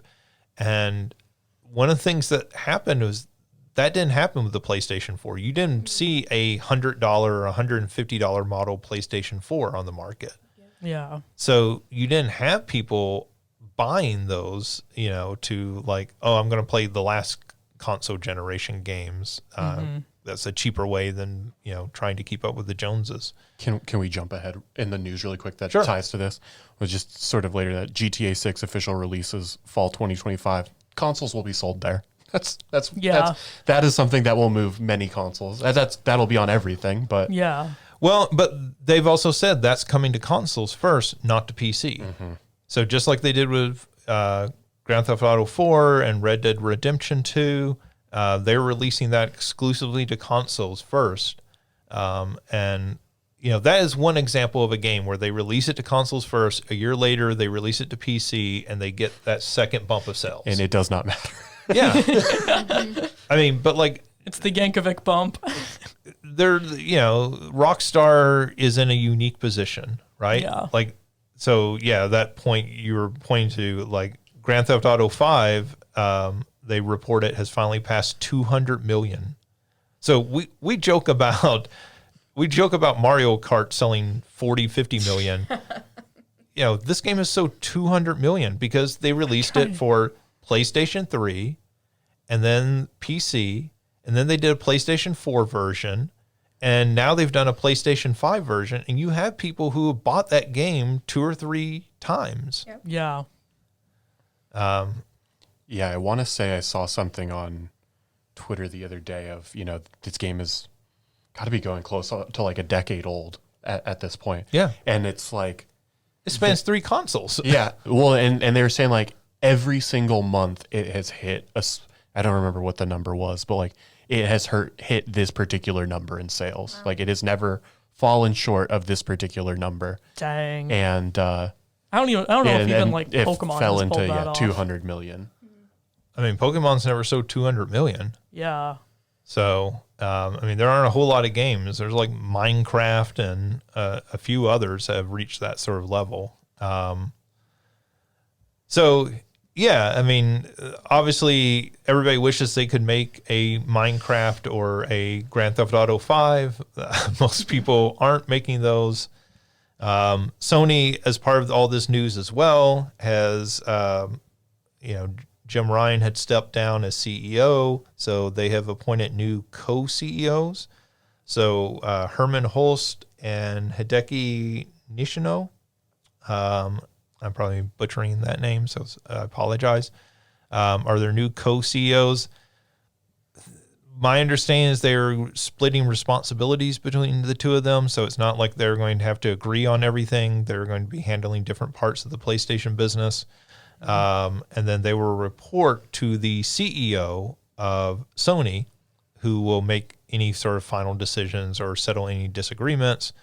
So it seems like in doing this, they're sort of removing a layer of management in there, and that the CEO of Sony will be more directly involved with the PlayStation division, which my understanding is PlayStation is their moneymaker.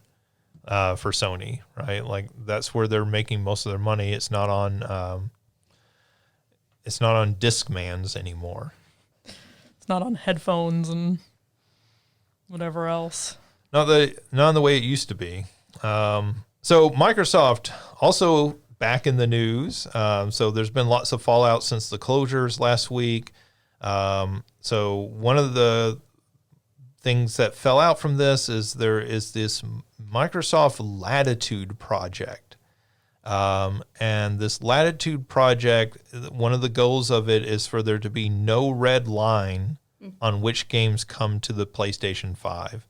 So earlier this year when we talked about the announcement of games coming to other consoles, right? One of the things we talked about was, okay, this makes sense because you're probably going to say there are certain games that we don't release. Like you don't release Halo, you don't release Gears of War to other consoles because those are your premium brands. And so this Project Latitude, which it seems to be coming from outside the Xbox division, more from Microsoft, seems to be saying, hey, we don't want a red line there. So we want everything on the table, that everything that Microsoft develops could potentially end up on a different console, not just PC, which they already are, but you could see the next Halo launching on PlayStation at the same time it does Xbox, or coming very soon after, right? Like something like a 6-month delay, something in there. Yeah. So people have said, this adds further fuel to the idea that the Microsoft, the Xbox that we're going to see 2 or 3 years from now might look a whole lot more like an Activision than a first-party console developer. And even if they have a console out there, that console games won't necessarily be exclusive in the way they traditionally have been.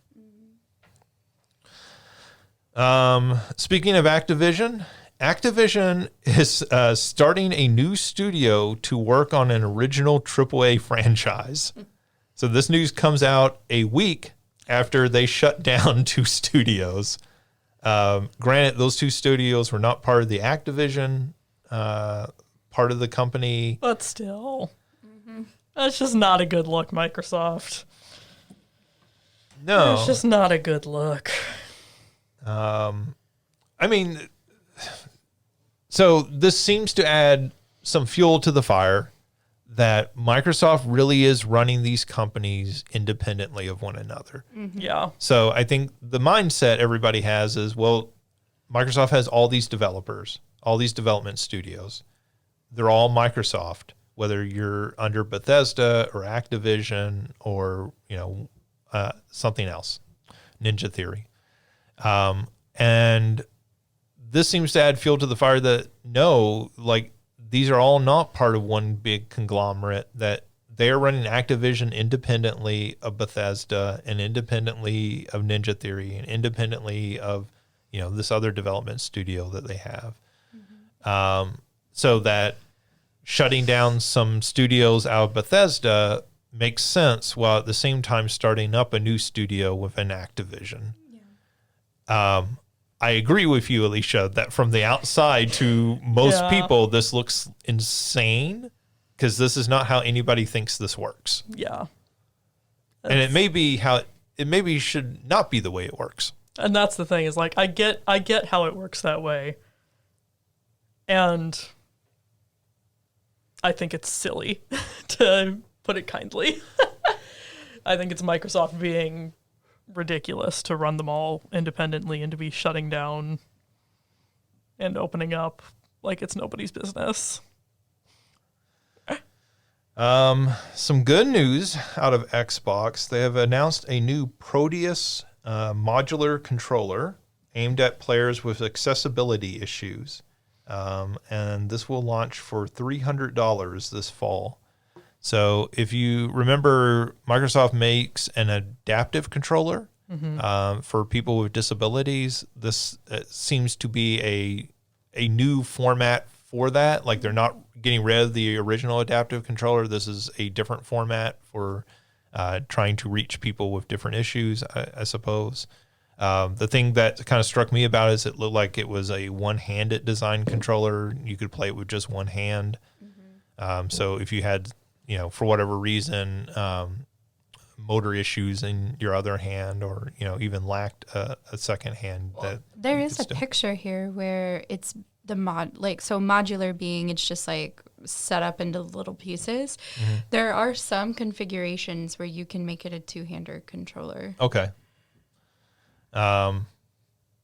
So, I mean, this continues to be their push into accessibility, which, for all the crap we've given Microsoft lately, that's something that they're leading on. Yeah. Sony has followed that up. They, announced and released their accessibility controller. That's, I think, probably what we need is a unified one that works across these different systems. Agreed. Yeah, because the price is so high. I was gonna say, especially one that doesn't cost $300. Yes. Yeah. I put next to that. I put oof. Yeah. I mean, again, it's great, but at the same time, it's that's a lot. That's the cost of a Switch. Right.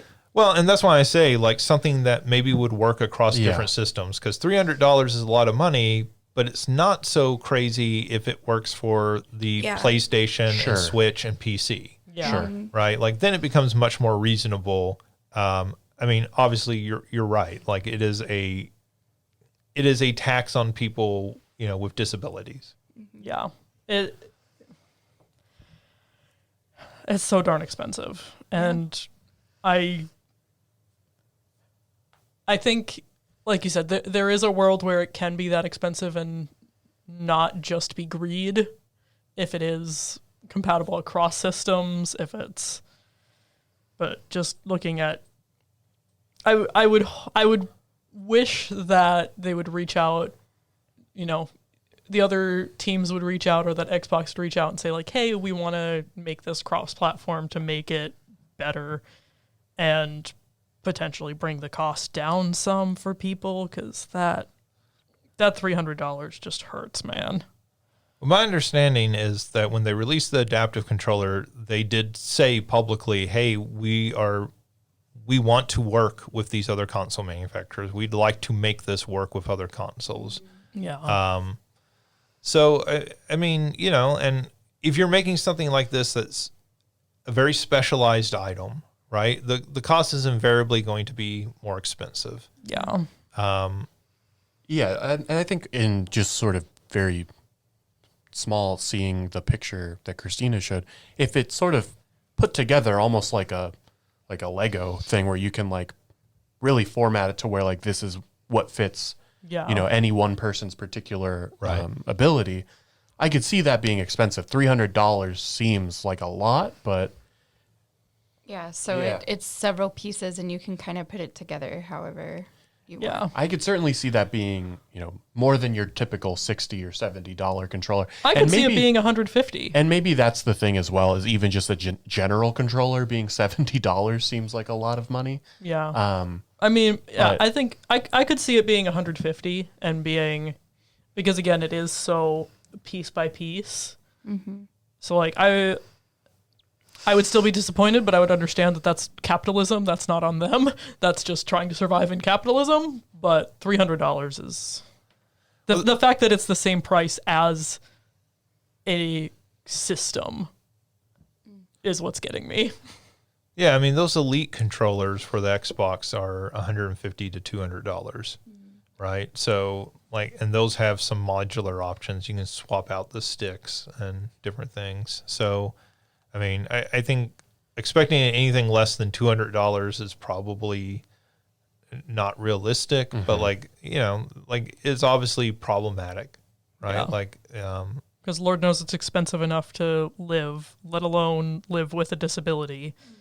And God forbid you have fun when you have a disability. Yeah. Let's see. This news just came out this morning. Redfall is in fact receiving their final single-player offline mode update. This was what the developers had been working on before the studio got shut down. At the time, it seemed, Microsoft said, "Hey, there will be no more updates to this game." There was kind of a backlash because they seemed to be pretty much done with this update, and they just weren't going to release it. They made a lot of people who bought Redfall kind of angry because, hey, I can't even play this game if you're going to shut it down entirely. So now this single player offline mode will allow you to play the game even after the developer is shut down. Dead by Daylight had a big week. So it was their 8th anniversary. And so as part of this 8th anniversary, they had some pretty big announcements. So we'll kind of talk about these. We already talked about What the Fog being released. First 2 million players could download that for free. They also announced Dungeons and Dragons and Castlevania DLC. Mm-hmm. So you know more about this than any of us, Christina. So the Dungeons and Dragons DLC that they just did has a killer, a map, and a survivor. The killer is Vecna. And what's so cool about it, just watching the gameplay from it, is Vecna is a spellcaster in D&D and is also a spellcaster killer in the gameplay of DBD. And so he can fly, zoom around the map and fly. He can do this spell that causes this large bubble to sort of follow him so that he can pick up on the heartbeats of people that's around him. It's really cool. And then the survivor is an elf bard who you can also find little magic stuff throughout. The chests become mimics. The bard can play music for another survivor, which will automatically heal them. So it's been really fun to watch these two very nerdy universes kind of collide into each other in a really fun way. But can you seduce the killer as the bard? I wish. There have been playing people your lute. There have been people that do it in front as a meme kind of thing, but it actually does nothing to Vecna. He kind of curses you when you do it, actually. Rude. Right? I'm That's rejection at a whole new level. Right. But he, when you go to open a chest as a survivor, a die is there, and so you roll for initiative. And if you have like a high number, you get a better item. If you have a lower number, you get a worse item. That's fun, right? So it does include, and in the map itself, like I don't play a lot of D&D, surprisingly. But there's apparently a lot of like little Easter eggs throughout the map that that's just really cool. And then, yeah, they're also getting Castlevania in August. So again, to me, one of the things that makes behavior so smart in the way that this game is, I don't know, built, is that they can lure people in from different franchises to be like, hey, try our game. Almost like a serial killer would. Honestly, yes. Exactly, Justin. So yeah, it's, I don't know. They do this big celebration every year for their birthday. And it all looks really cool. The Vecna looks terrifying, and his Mori, which is where like the killers can kill other folks, basically he just like strips them down of like all of their flesh and stuff. They become like a skeleton and they collapse. So it's disgusting and terrifying and awesome all at the same time. I feel like that's going to also draw in some of the like Stranger Things fans. Yes, as exactly. Well, there was a huge thing. So another thing that happens a lot in the community is people try to guess what the killers and survivors are going to be. And for a while, it was rumored that Vecna was there, that was coming, and most people assumed that he was going to be a part of the Stranger Things, because there's a whole other Stranger Things. Like the Demigorgon is in the game, and Steve and what's her name, Natalie, right? Yeah. They're in the game, and so people thought that because they had, like, for example, for Resident Evil, they had the Nemesis and Claire, right, and Jill Valentine, right, and then they added Wesker. So people thought that for a while that this other Vecna was going to be the Vecna from the show. So when it came out as D&D, it still, of course, fits in, but people were surprised. I was going to say, doesn't Stranger Things, don't they play D&D? Yes. So. Well, that's why the major like villain in that show is called Vecna, is because it's pulling off of that like imagery, right? So it all gets kind of tied together, basically. But yeah. Yeah, that seems like coming off of Baldur's Gate 3 and coming off of Stranger Things. This seems like really good timing to release Dungeons and Dragons DLC. Absolutely.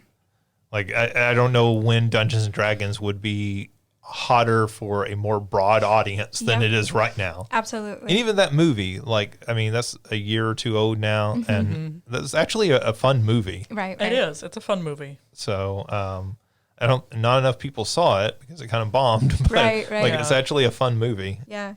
They also showcase that casting of Frank Stone, which is essentially are they working with the same developer that does like The Quarry and stuff like that? Maybe not. It's that kind of game though. Okay. Where it's like basically I think of them as like playable movies where you kind of choose the options and stuff like that. It looks amazing, honestly. And I love those kind of games. Set in the universe, like the lore and everything of Dead by Daylight. Yep. And the way in which they talked about it on the special was really cool, because they said, we don't actually know what the entity is, which is like the primary villain. Like there's all the killers, obviously, but the entity is what has brought all of them to this universe. And so they're like, we don't know what the entity is. So the fact that it can exist in all these different contexts still makes sense in the umbrella of our lore. So expanding to other game genres like the casting of Frank Stone, it just, again, makes sense with everything that they're doing. And I'm really excited to play that one, honestly. I mean, I think for them as a developer, this makes a whole lot of sense to like start trying to diversify as a company, right? Like at some point, Dead by Daylight will die off. Like theoretically, like this traditionally happens to all these live services or multiplayer games. For sure. and to like start developing like, hey, we can make other styles of games too. So like, you know, even after maybe the interest of this dies off, you've brought in new players who are playing the casting of Frank Stone who don't play Dead by Daylight. Right. And you've built up a broader audience who's interested in your games. Or maybe this brings in somebody who's been a fan of The Quarry, and then they play this game and they're like, oh, I kind of want to get into Dead by Daylight because of this. Well, and I think it's smart of them as like, well, they obviously starting off as a really small developer to use their lore as what sort of it expands their games.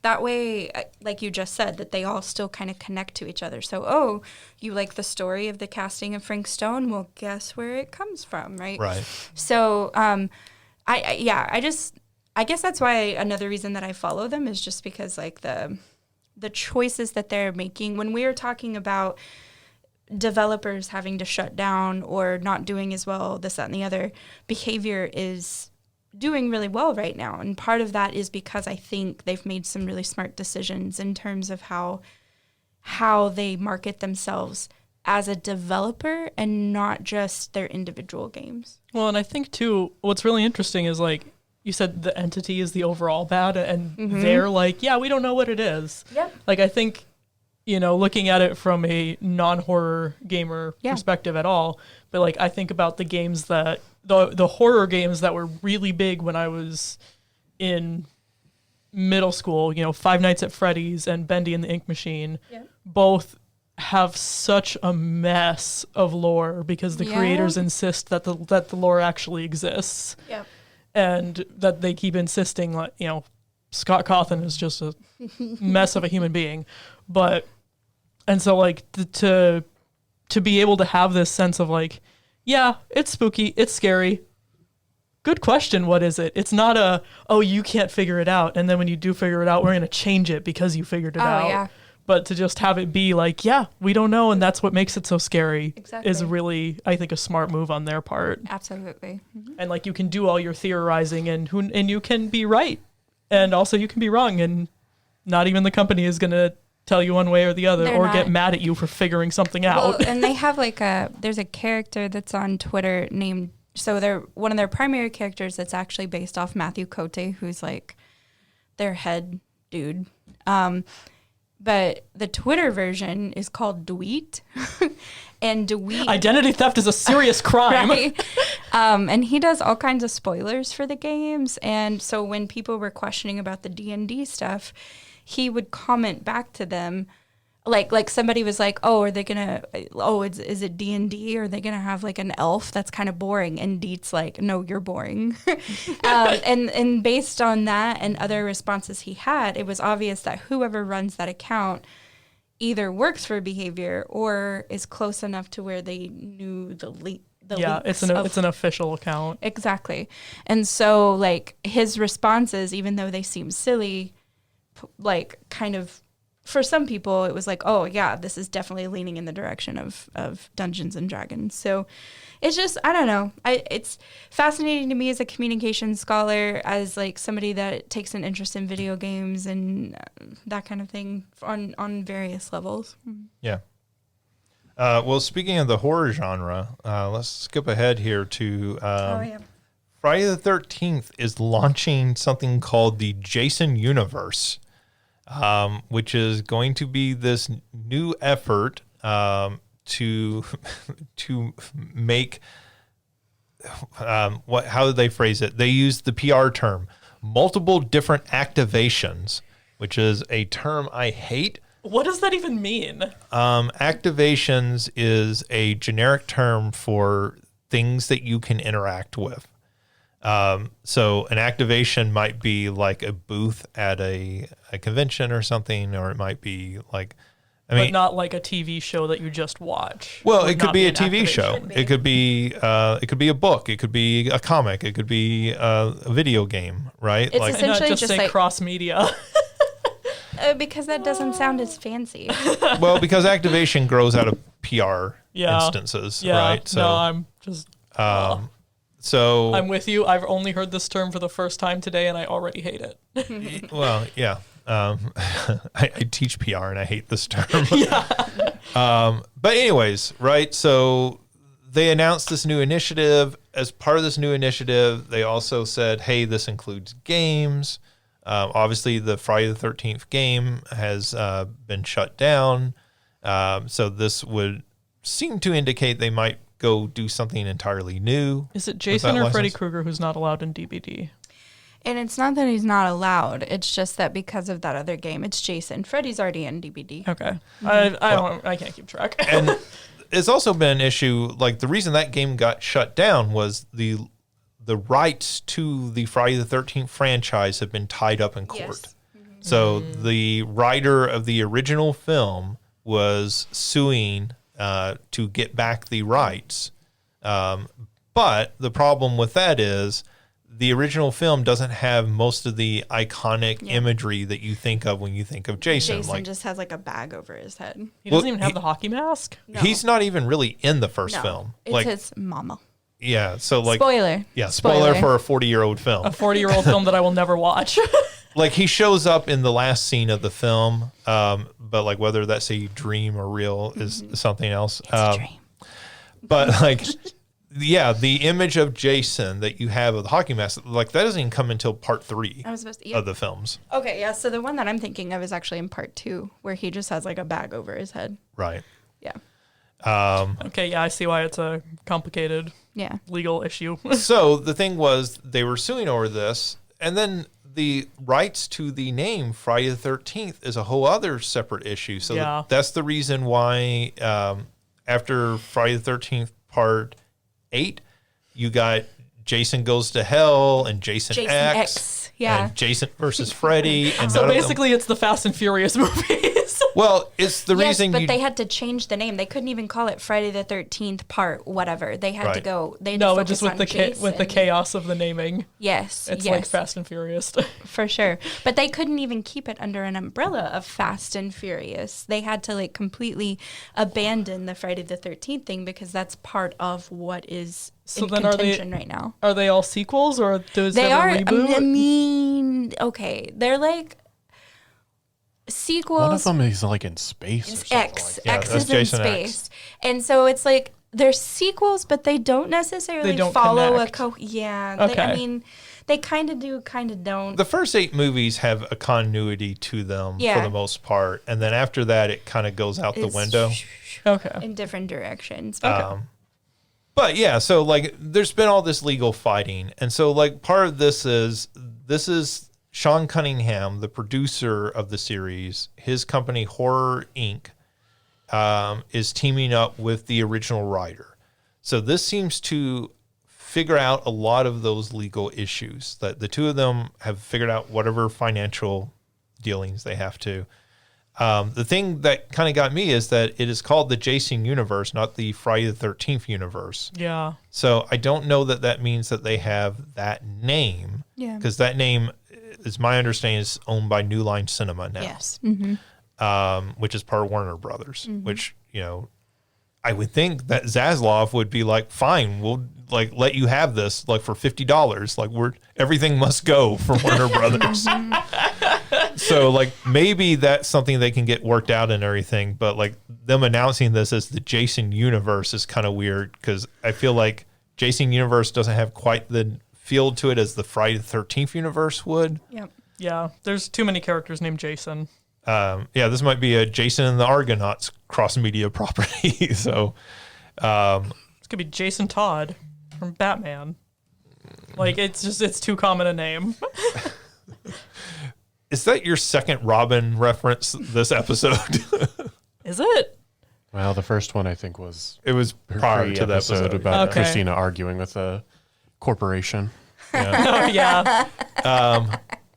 So anyways, what this means, like games wise, is that we might get a new Friday the 13th game. We might get multiple new Friday the 13th games. Maybe this becomes like, this becomes like Konami, and we're going to take this property and like farm it out to 5 different studios to make games. A Jason Voorhees farming sim.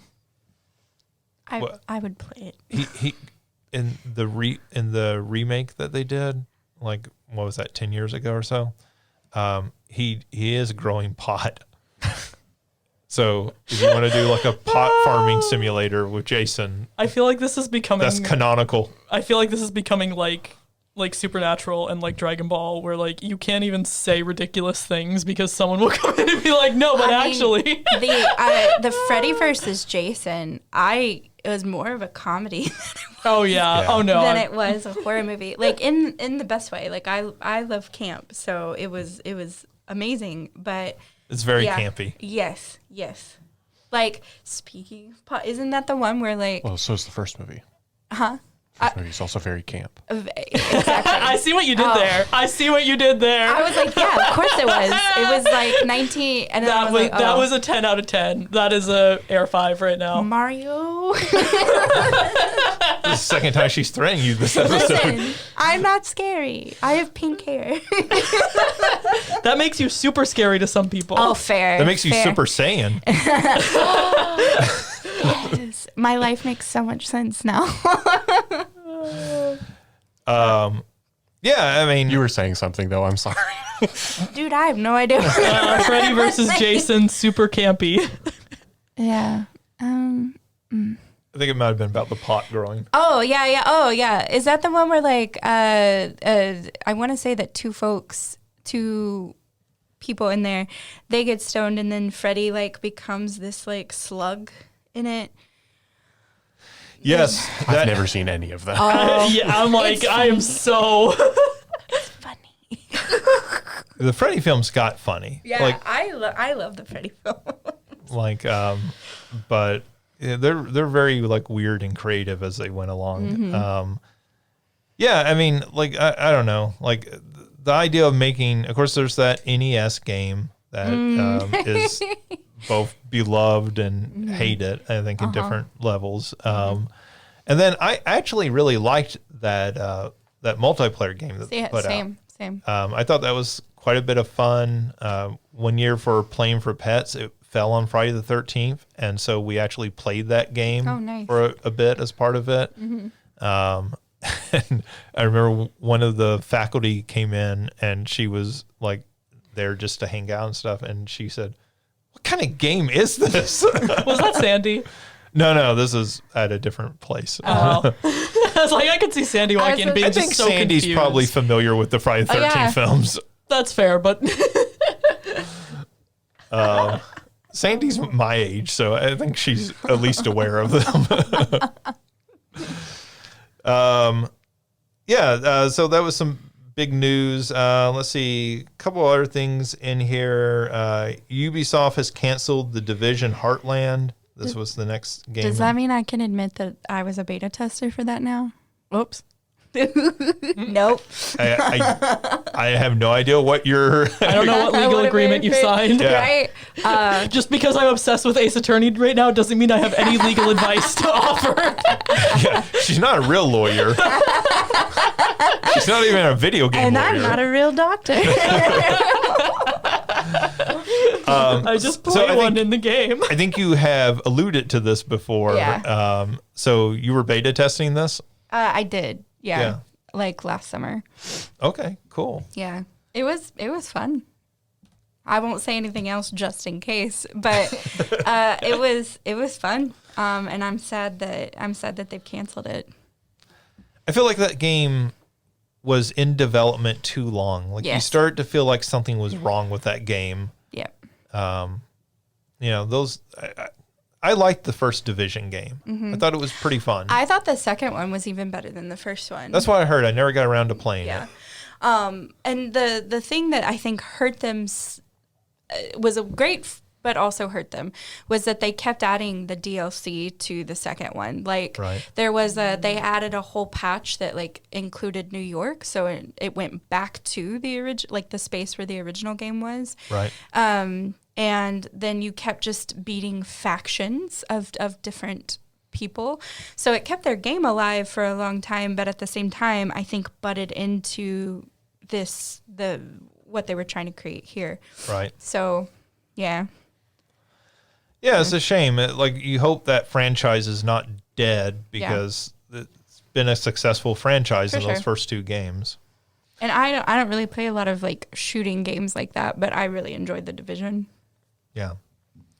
Take-Two has announced plans to announce a sequel to one of its, quote, biggest and most beloved franchises next month. So theoretically, this is going to be at Summer Games Fest, or maybe this will be at the PlayStation or Xbox show. Probably not the Nintendo show, I would guess. But this has a lot of people kind of interested what this game might be. I think most of the speculation has turned towards Borderlands 4 as being the most likely thing that would show up. Though I sort of feel like if they're doing a Borderlands 4, that needs to be a pretty significant change, because Borderlands 3 underwhelmed a lot of people. Yeah. And I also feel like they've just went to that well too many times. Like, that game needs to be something significantly new. Yeah, Fresh. I think seeing biggest and most beloved, obviously that means something different to Take-Two than it does to a regular person. But, I mean, the first one that comes to mind would be like Red Dead, but I don't know if we would be far out enough. And obviously Rockstar is probably prioritizing GTA 6 right now. But yeah, I imagine it's not something from Rockstar, but I mean, I could be wrong. The one that would be, I don't know how all those companies fit in with other companies. The other one that would be pretty exciting would be like an XCOM game. Yeah, it could be an XCOM game. That Midnight Suns game did not sell particularly well. So Did they? Is this right? Did they do BioShock? yes, they own BioShock. So it could be that. That's the other one that's been speculated. Well, a lot. especially because like the whispers around BioShock and Netflix picking that up, and right, to do a film. which I finally saw Fallout. I thought it was pretty good. Anyone who doesn't play the games, I bet has to watch it a few times to kind of get, or a couple times at least, to kind of understand what's going on. But I thought it was pretty good. Cool. Yeah, so, I mean, it's probably going to be one of those franchises. It might be a new BioShock, might be a new Borderlands, might be, there's a couple other big franchises that they have. I imagine with Rockstar all hands on deck with Grand Theft Auto 6, I just don't imagine it's probably going to be anything from them. That's why maybe. That's why I wonder what announcing a sequel also means. That like we're now starting to develop a sequel, or just this is going to come out next year type of thing. If it's that, then there's no way in hell. But if it's we are starting to work on I could see something like that being a Red Dead. Yeah.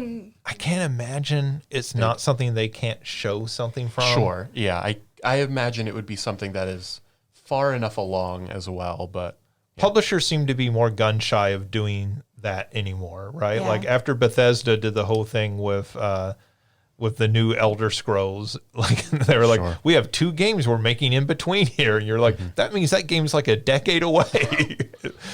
So I feel like they're probably there are a lot of instances of games being announced probably too early, and it's like then something happens. I think the first one that comes to mind for me is Metroid Prime 4. Yeah.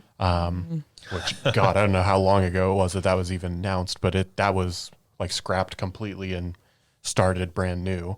That game had been in development for 2 years when they scrapped it. Yeah. And then started over. So I think it's been 6 or 7 years that game has been worked on. I think you can still pre-order it on Amazon. It is listed for December 31st of this year. That's when they always release their undated I love pre-orders.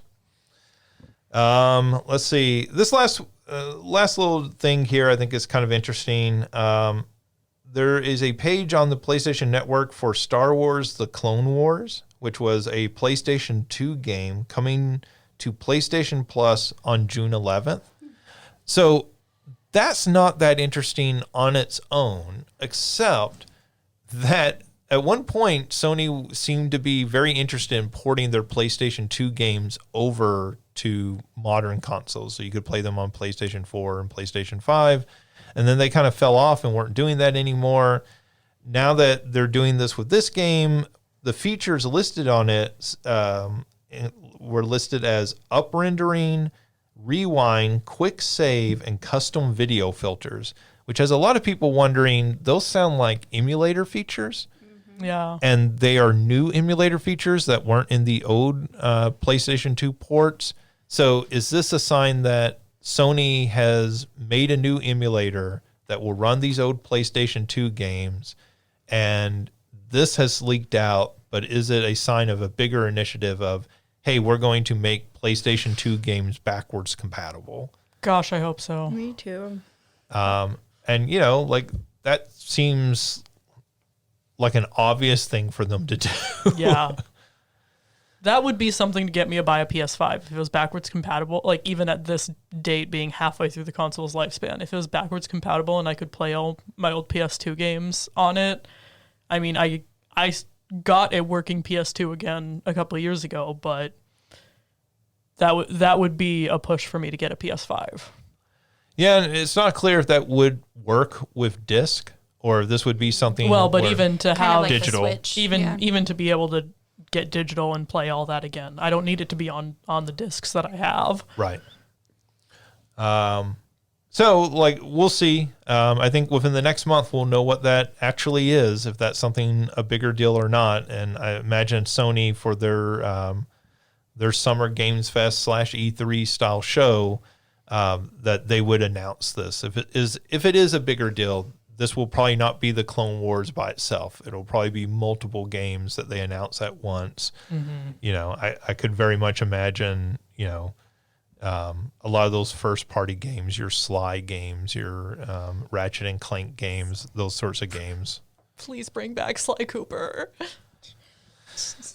I don't know that Sly Cooper is coming back, but maybe his games will, right? So that does it for the news. Let's go ahead and move on to our big question. And since it is the beginning of our summer vacation, and you know we're headed into Memorial Day next weekend, I thought a good question for this week would be, what are the games that you really associate with summer vacation? So is there a game like you remember when you were 10 years old, like playing over summer vacation, or is there just a game that you go back to each summer because of the vibes of that game? It has a cool summer vibe to it. So Christina, why don't we start with you? So I had a hard time with this because, like, what popped up to me was more of, like, a console of summer vacation. And I think it's just because, like, the headspace that I've been in, I thought of, like, when I was in, like, junior high babysitting over the summer. Yeah. And so, like, the little kid that I babysat was the doctor's kid and had an N64. And we cranked through Zelda Ocarina of Time because his parents were rich and could buy him the guide. And so we played a lot of that. We played a lot of Pokemon Stadium. So the limited knowledge I have about Pokemon fighting comes from that kid, who is now a really rich lawyer in New York. So Ricky Hand, if you hear this, you want to send your babysitter money, you know. Wave Race 64, we played a lot, things like that. I remember Wave Race is a good summer game. Right? That's, well, when I was thinking, like, oh, like the atmosphere, like Wave Race, like that thing, that was perfect. I remember playing Andy that I mentioned at the beginning. We would play a lot of Banjo-Kazooie together. We played a lot of Yoshi's Story, and I got him in trouble because I said the F word in front of him, and then Playing Yoshi's Story? yeah, well, it's or something else. Fuck that Yoshi. It was it's somewhere else. I had said it. I got like 7 more in the tank. I had said it somewhere else. His mom was making us lunch in the kitchen, and all of a sudden Andy goes, "You fucking frog," and I was like, "Andy, no!" And my aunt just comes barreling in. I was like, "I have no idea where you heard that word." So I thought of it as like the console of summer vacation. You fucking frog. That's what he said. I was like, dude, shut up. You're going to get us in trouble. There's a title for the episode. But yeah, that's, I was thinking console, all of those kind of fit. Wave Race is probably the one that's like most, indicative of like summer vacation, but yeah. Sure. All right. Alicia. So for me, I think this was actually a very easy one for me to answer. It's got to be Kingdom Hearts. You know, starting in that first game, Destiny Islands, like even like to this day that the Destiny Islands OST is on my summer playlist.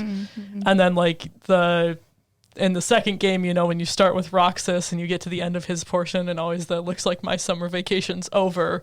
And I remember being a kid and sitting in the basement with my sister, just, you know, taking our half-hour turns. And I think we must have restarted, especially Kingdom Hearts 2, we must have restarted that game 70 times because we just loved that beginning portion so much. And so, and like she did the thing in the first game where she tried to level up high enough to beat Riku. And so we spent so much time not in those first places, and then just overall being able to like sit in the basement and take our half-hour turns going back and forth, just playing Kingdom Hearts all day long. And, you know, I remember being down in the basement and just being so excited when because she played through the first game, I played through the second one. So on the Olympus world, you know, it's tournaments, so you get to the top final one, and it's Sephiroth, and he has so much health that he has multiple health bars, and it doesn't even move for the longest time. And I just remember the sheer hype of being like, Amelia, pause the game. And she's like, what? I'm like, pause it. I'm like, look, his health bar moved. And just like spending all day down in summer playing those games. So definitely Kingdom Hearts for me.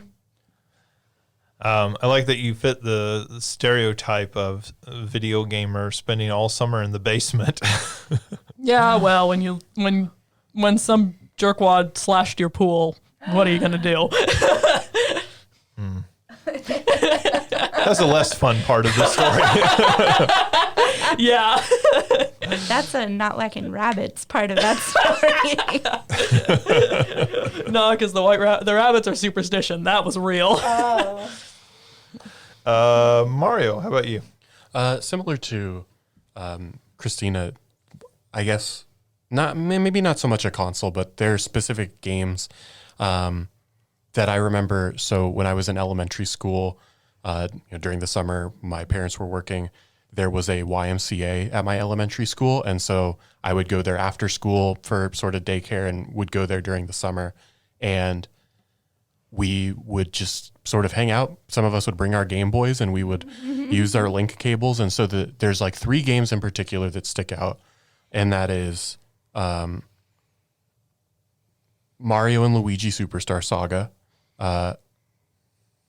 Snoopy Tennis for the Game Boy Color. And I was with you on that first game. And what was it? The Game Boy Advance version of A Link to the Past, because it had the 4 swords Yeah. multiplayer So mode. you were 2 for 3. Snoopy Tennis was... You don't like Snoopy? I love Snoopy. I just can't imagine a Snoopy tennis game on the Game Boy Color was great. But I could be wrong. It's been a very long time since I played it. You're probably right. But so I don't know why, but yeah, those 3 come to mind for sure.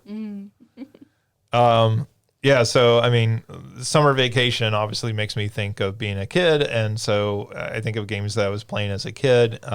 So one of those that ties into summer was the Summer Games series. So Summer Games 1 and 2 by Enix on the Commodore 64. So these were Olympic-style games with multiple different events. They weren't actually the Olympics because you have to pay the Olympics a bunch of money. It was not the quality of Mario and Sonic at the Olympic Games. Oh, I would say they're better games than those. So, like, this is the series that California Games comes out of. So they do the Summer Games 1 and 2, they do Winter Games, they do World Games, and then eventually California Games, and that's the one that I think is most famous because they actually got ported to lots of different consoles and everything. But I love those original games. I mean, it was lots of different events. It was a lot of, hey, move this controller around in a circle. So you're playing with a like an old Atari controller and you're having to do like circular motions in order to do the cycling event, and so you end up with that little You get the hole in your hand. Yeah, on your hand. So I remember playing quite a bit of that. And then the other thing I think of was my friend Kyle lived about a mile away. So and he used to come over during the summer, and we would play whatever games we had at the time. So like one of the ones I remember was having Double Dragon 2. Mm-hmm. Like I think Kyle had Double Dragon 1, and then I got Double Dragon 2, and Double Dragon 2 would let you play 2 players at the same time. So I remember us playing that, and you had to worry about like kicking your friend out of the helicopter, and it was an instant death. And so, Which of course you did nonstop. No, I think we wanted to actually win. So like we were trying to play cooperatively, but like it also, you just accidentally kick your friend sometimes. Accidentally. Hey, look. That doesn't hold up in a court of law. Even with a video game lawyer. So like those are things I sort of think of, right? Like I remember just there was more time for people to be around and play those games like cooperatively or competitively with each other. Whereas during the school year, it always felt like you were having to play by yourself. I was always having to play by myself if my brother or sister weren't around. So I have lots of memories of playing those games. So those games do sort of like, if I boot one of those up, it does sort of like take me back to that moment and think about summer vacation. So maybe I should play some summer games. That sounds like fun.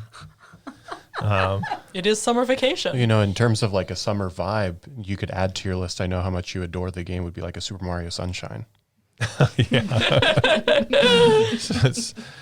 Super Mario Sunshine would be a very fantastic Sonic game. It's just not a very good Mario game. It would be the best Sonic game. No. It probably is. It might be the best Sonic game ever made. Nah. Though Mario and Sonic at the Olympics might be the best Sonic game ever made. Absolutely not. All right, that does it for this week's episode. As always, you can check out past episodes at salukigames.com. Thank you, Mario, Alicia, and Christina, for joining me this week. Thank you for all of you listening. And, hopefully you have some time in your schedule to play a classic summer vacation game over this next week. We will be back and talk to you soon. So have a good week.